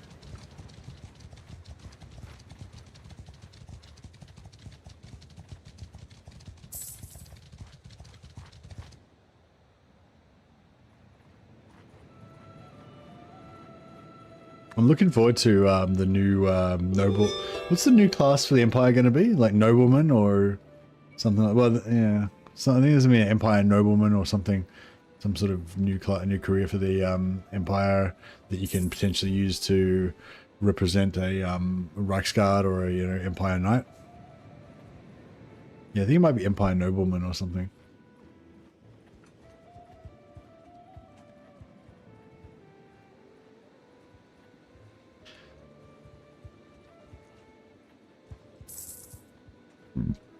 Excuse me.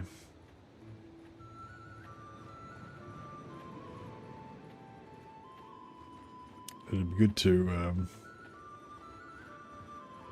just cruise around with some living tanks, Demigriff Knights or whatever.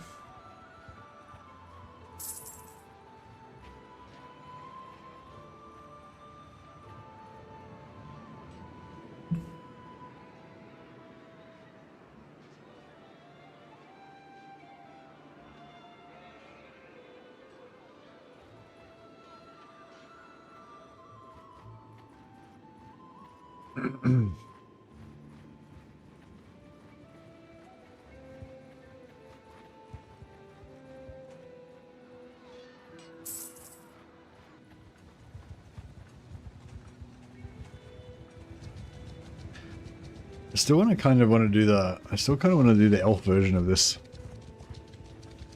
but I don't know. Like the core thing that I think is fun about this kind of playthrough is, well, if you like trading, then obviously doing the trading and getting a bit of money from trading. But I think the idea of having all these little caravans running around everywhere, and you're trying to keep track of them all and like keep them all safe and run back and forth, protecting them and cleaning out Beastman and stuff like that, kind of acting as like little police for your own kind of trade caravans. But I don't know, we haven't really got to that part yet because we're still trying to get enough money to like get our caravans to going and stuff. I got enough, actually I've got enough now for a couple of caravans, so it's been a while. Let's leave.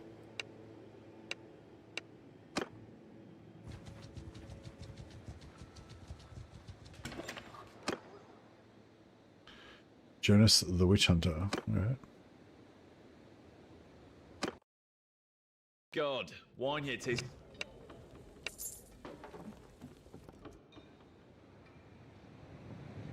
All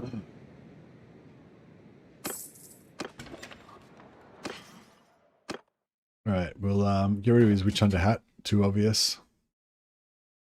Get rid of the shoulders because they're crap.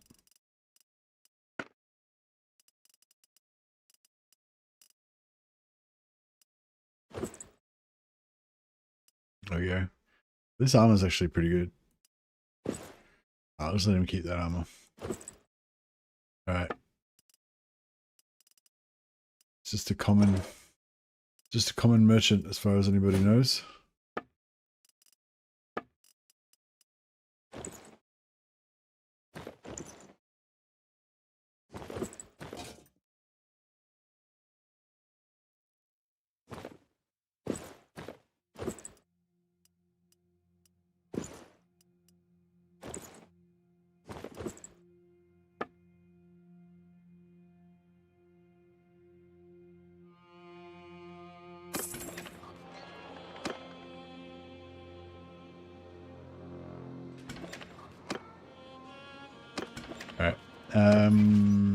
Ubersreich.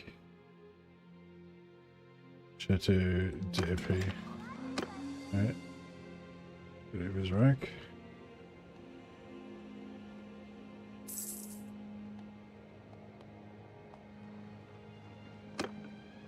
Other companions down there.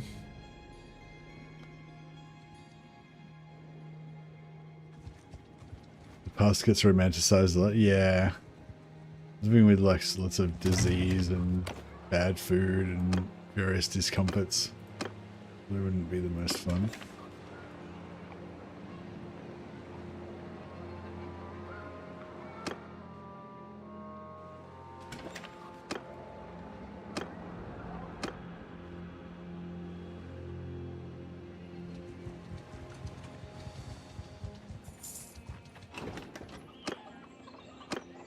Right, let's get a few troops to deal with our birding penalty. Didn't really do anything.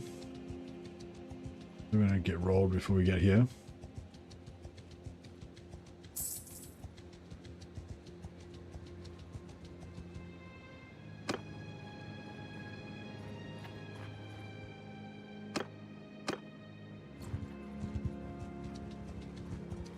Alright, should we get two more? Should be able to get 2 more caravans going.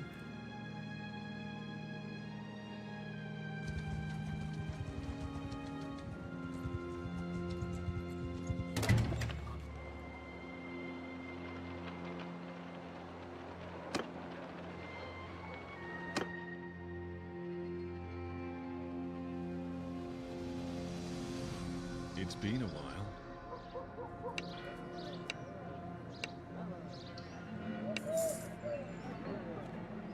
Alright, that's one.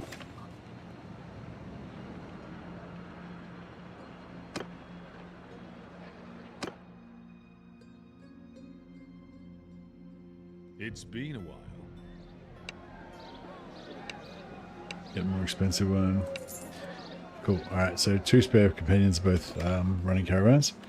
And then we'll go and get our other companion. There's another priestess of Shelia. I can't afford to buy her right now. Who are you? And what do you...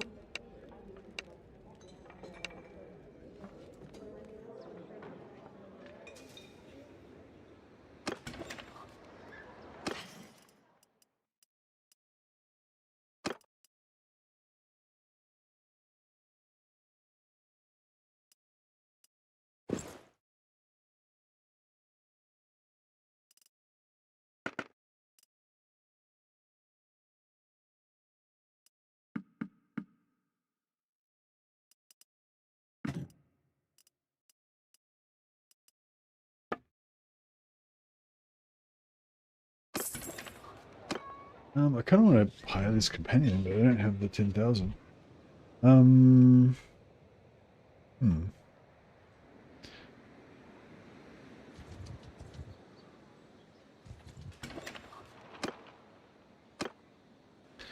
to find this tournament, but I'll probably get my ass kicked.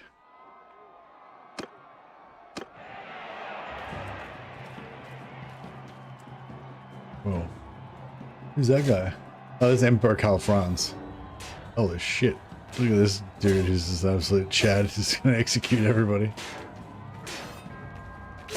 Blam.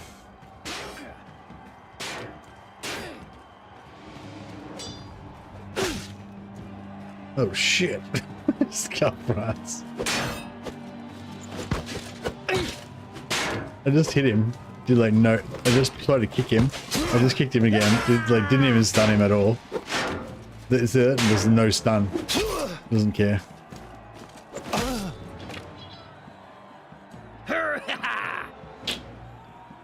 Just host his own tournament so he can beat the fuck out of everybody. I know. What a dick.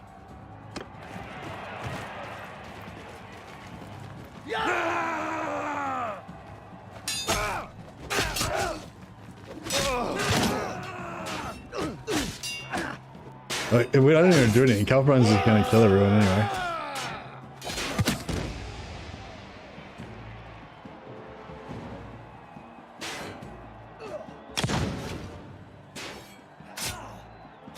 Like, there's like no chance that guy's gonna live. As long as Karl Franz on my side, we'll keep winning. Uh-oh. Right, this guy doesn't look too tough. Yeah, no, I got this guy. I got your number, buddy. Oh, shit.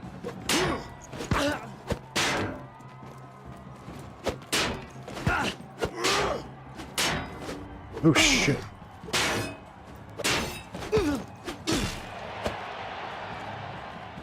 Blam. Yeah, me versus Karl Franz. I mean, what the fuck? Like, as if I'm gonna win against Karl Franz. This is some bullshit.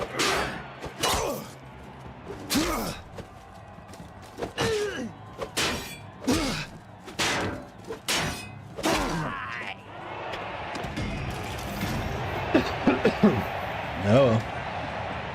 Hey Sam, how you going, buddy? Alright. I'll go and at least he did not one-shot me, that is true. Alright, let's go to Chateau d'Épée. Get our companion back. Hopefully our dudes will make us some money in the meantime.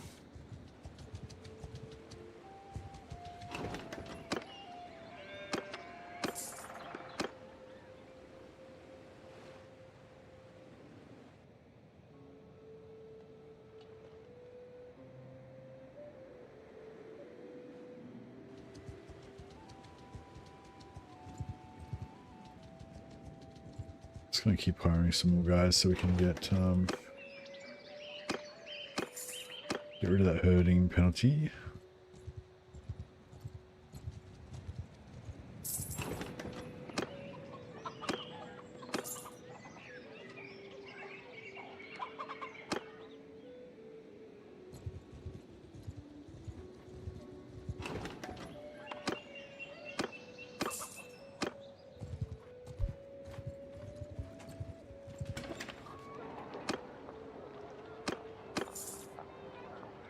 I'll sing songs about how you tanked multiple hits from Carl Franz. I've fought Carl Franz a few times when I've been playing on my Chaos playthroughs. He's a pretty terrifying foe.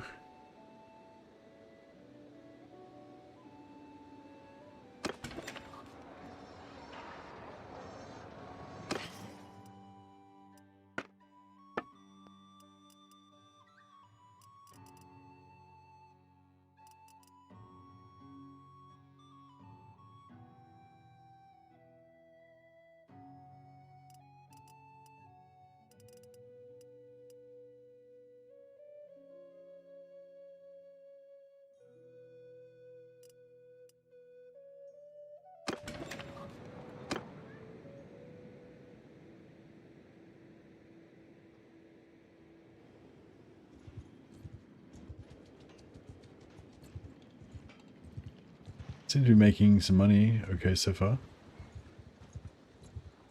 Like all four of our guys were making profit just then. You can see our renown's flying up. We went from renown 1 to 2 and now to 3. Basically just purely for trade. No, I've not been fighting much at all.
Hardwood for 4 is really good.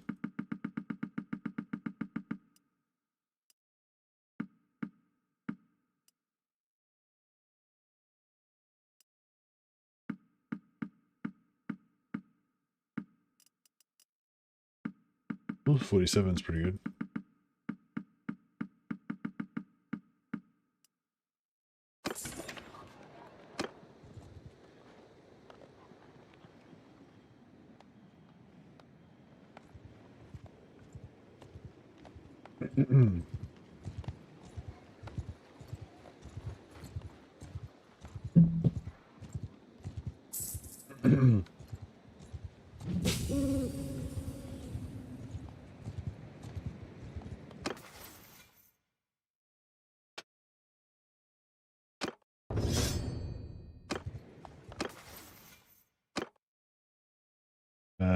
Yeah, I'll just keep going here, get Witch Hunter retinues.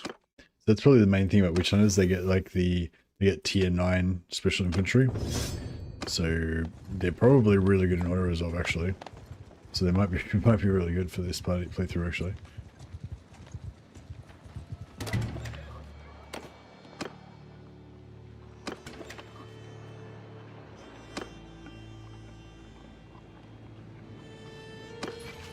Alright. Get our witch hunter back in.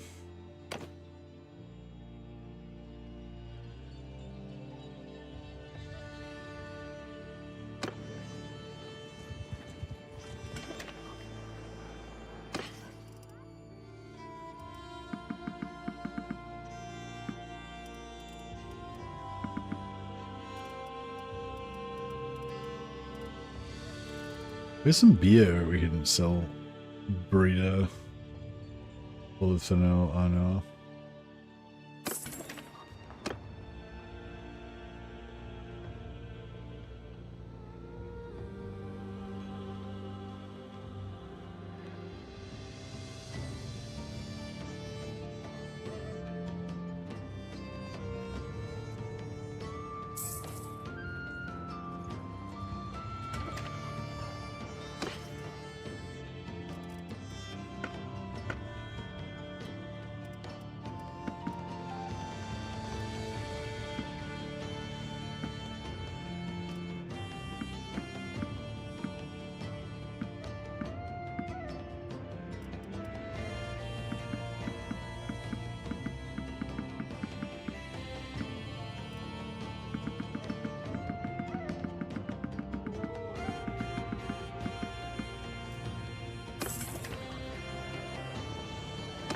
Okay.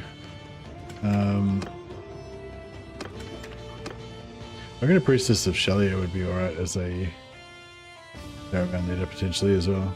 Low level. Yep, just hit tier 3. So yeah, we're just smashing it. So yeah, 354 out of 900.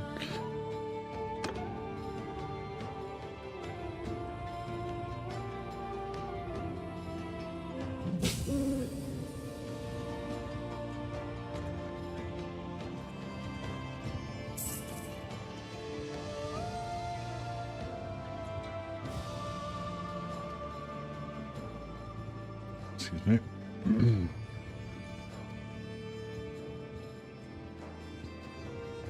Yeah, I don't know. I feel like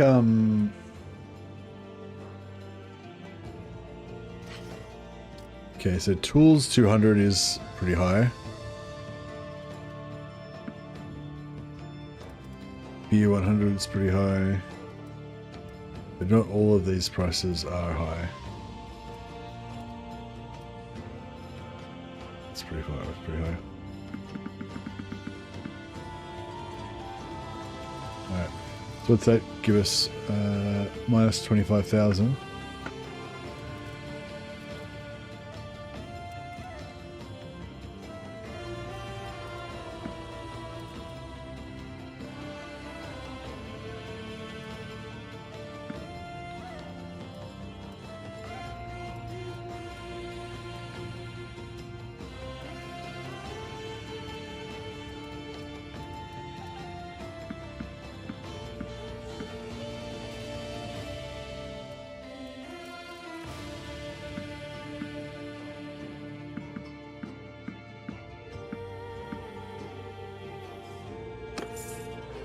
Seven points in trade, but we just probably lost a little bit of gold.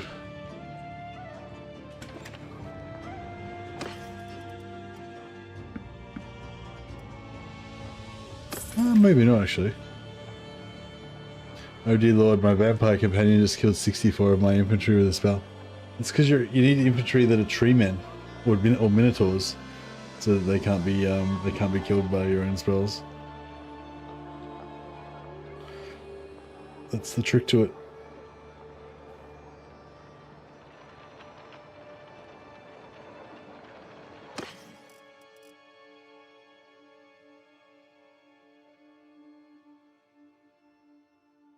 Seems heretical. I don't know. I mean, mixing vampires and trees. True. Yeah, no, you're right. It definitely is heretical. It's wildly heretical. Hey Joshua. Yeah, and I had a really good Christmas with the family. I think I really should be in bed right now because I'm pretty tired, but I missed you guys, so I just, I don't know. Even though I guess it's kind of pointless playing a campaign when I'm just super tired and not going to be very entertaining anyway, but I don't know. I just felt the urge to jump on and just be with you guys. So I don't know. Hopefully this is not too boring for you guys, but yeah, we'll probably get back into some proper sale Warhammer tomorrow, and yeah, some more Bannerlord after that.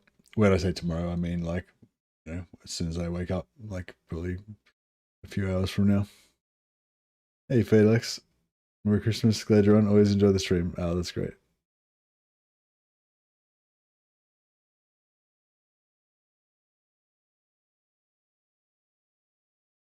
Plus 25% workshop production rate. I feel like that's what we want.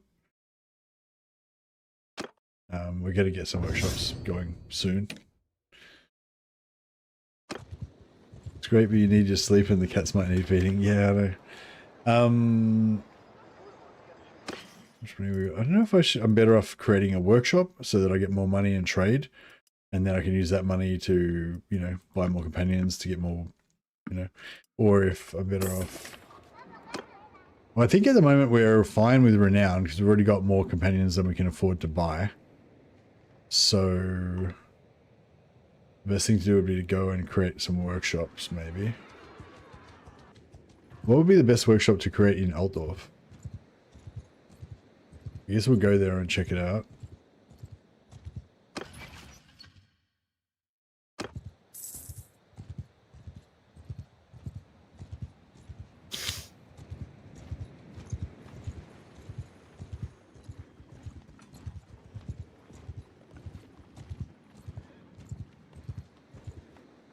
See? Oh, shit. He's going after me.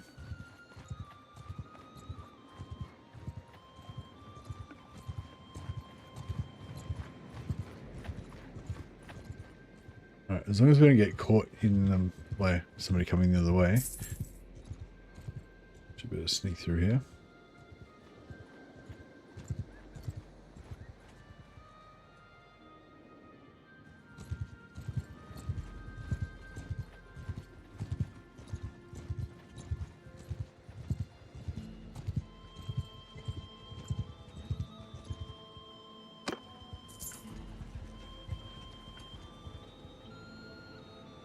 Losing a little bit of money.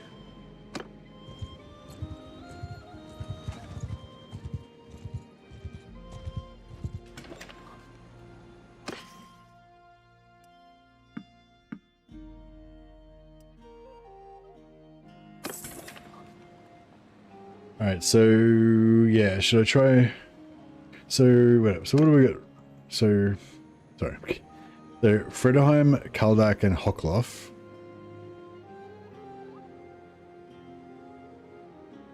Produce Fredheim is wheat. Hockloff is wheat. Wheat, cows, horses. So what's like good?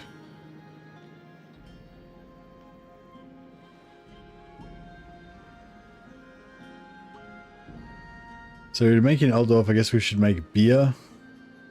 Or, I don't know. What would be good to grow in Altdorf? Altdorf.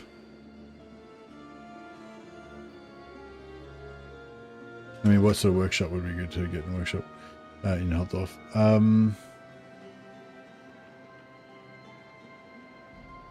Turner.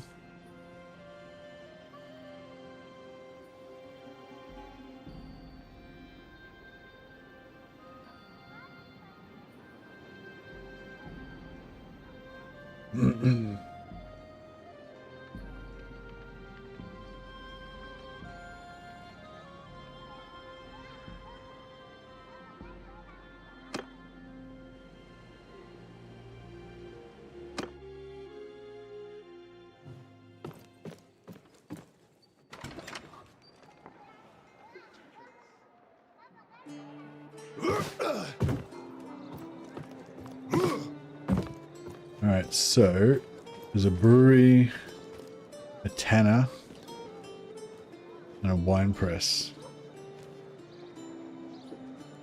I don't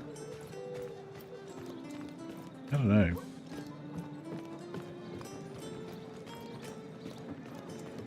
Maybe let's just buy them all as they are, and then if there don't seem to be any money, you can change them later, I guess.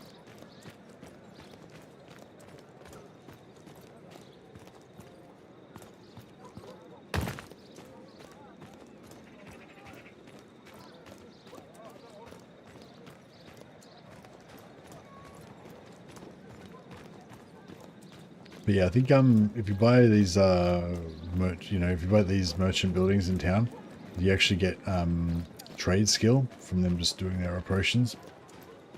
So if you want to try to level up your trade as fast as possible, getting these pretty early could be good.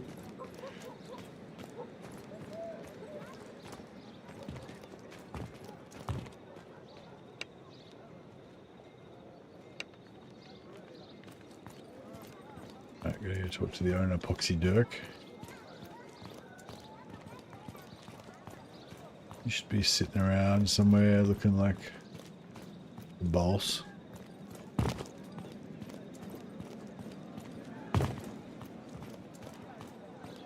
I forgot.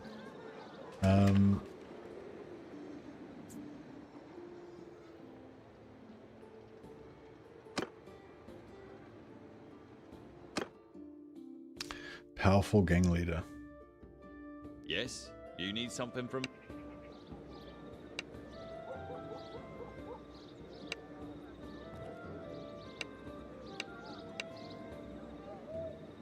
$26,000. All right.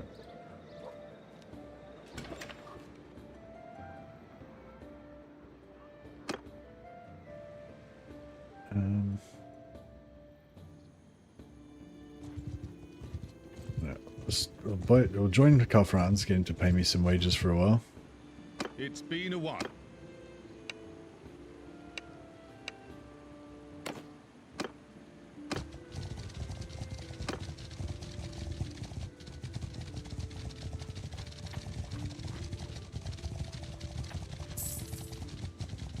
I'll just buy this workshop and then that might do us. 'Cause yeah, I think I have to have a little bit of sleep.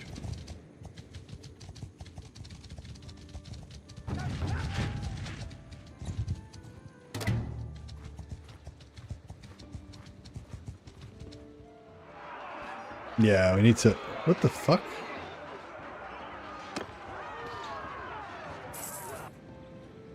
That was weird. It said that it was 50-50 power level, but it was like clearly in our favor.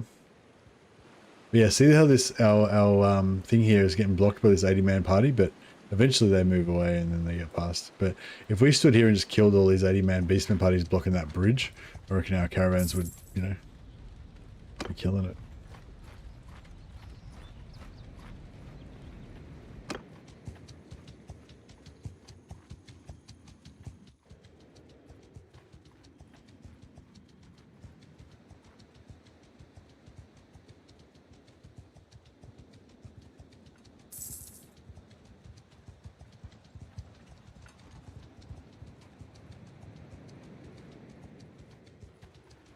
But yeah, I feel like for me, I think that's the,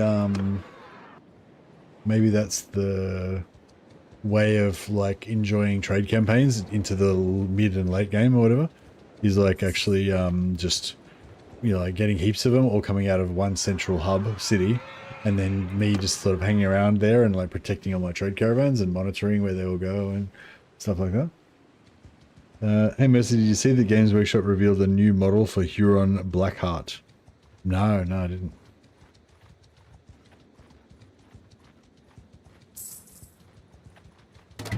That was the leader of the Corsairs that we were talking about the other day, wasn't it?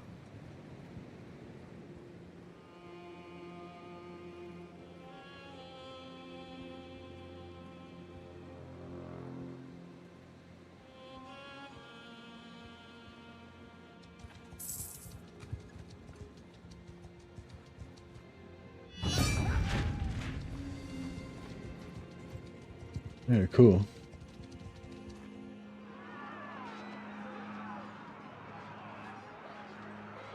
Looks pretty.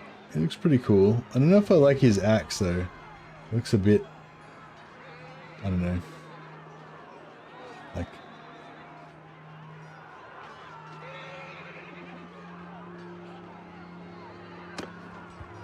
Bit too like runic and or something, like a Norse kind of god's axe or some shit. Needs a bit more chaosness to it.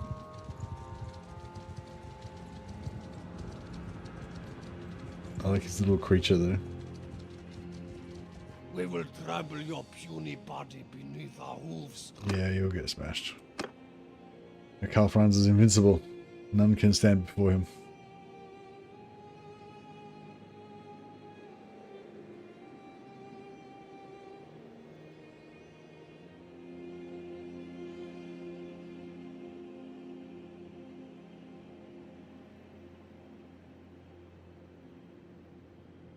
Ooh. What's going on? Are we... Oh, this is one Minotaur just killing dude after dude. Done.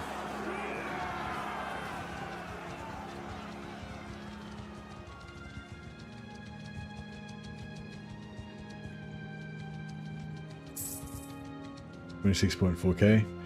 Nice. I think we're pretty much ready to raid our workshop now.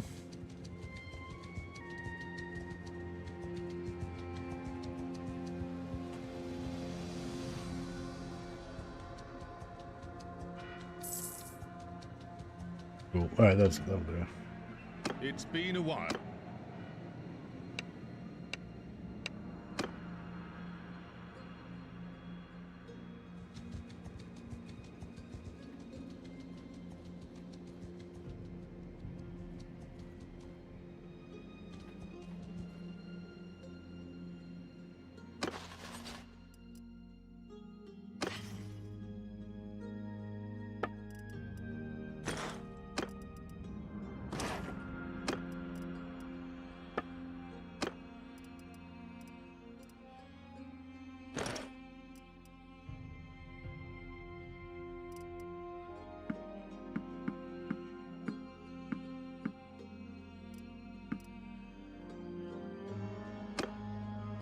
Alright, get rid of some horses so we can escape from these criminals.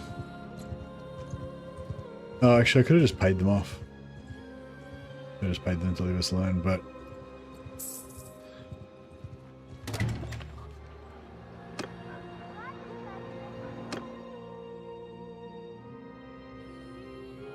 It's been a while.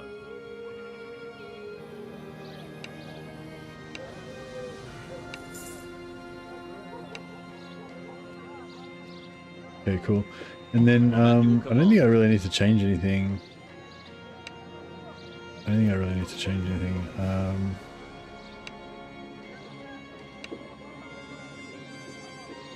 Workshop belongs to Book Studio. What? Isn't it my workshop? Can I just buy it? Oh, I'm in the wrong... I'm in the brewery.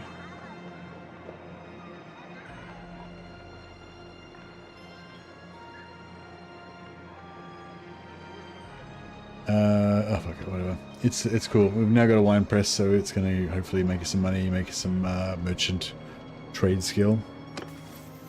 And our renown is already chunking up towards tier 4. But yeah, I think this is actually one of the fastest tier 4s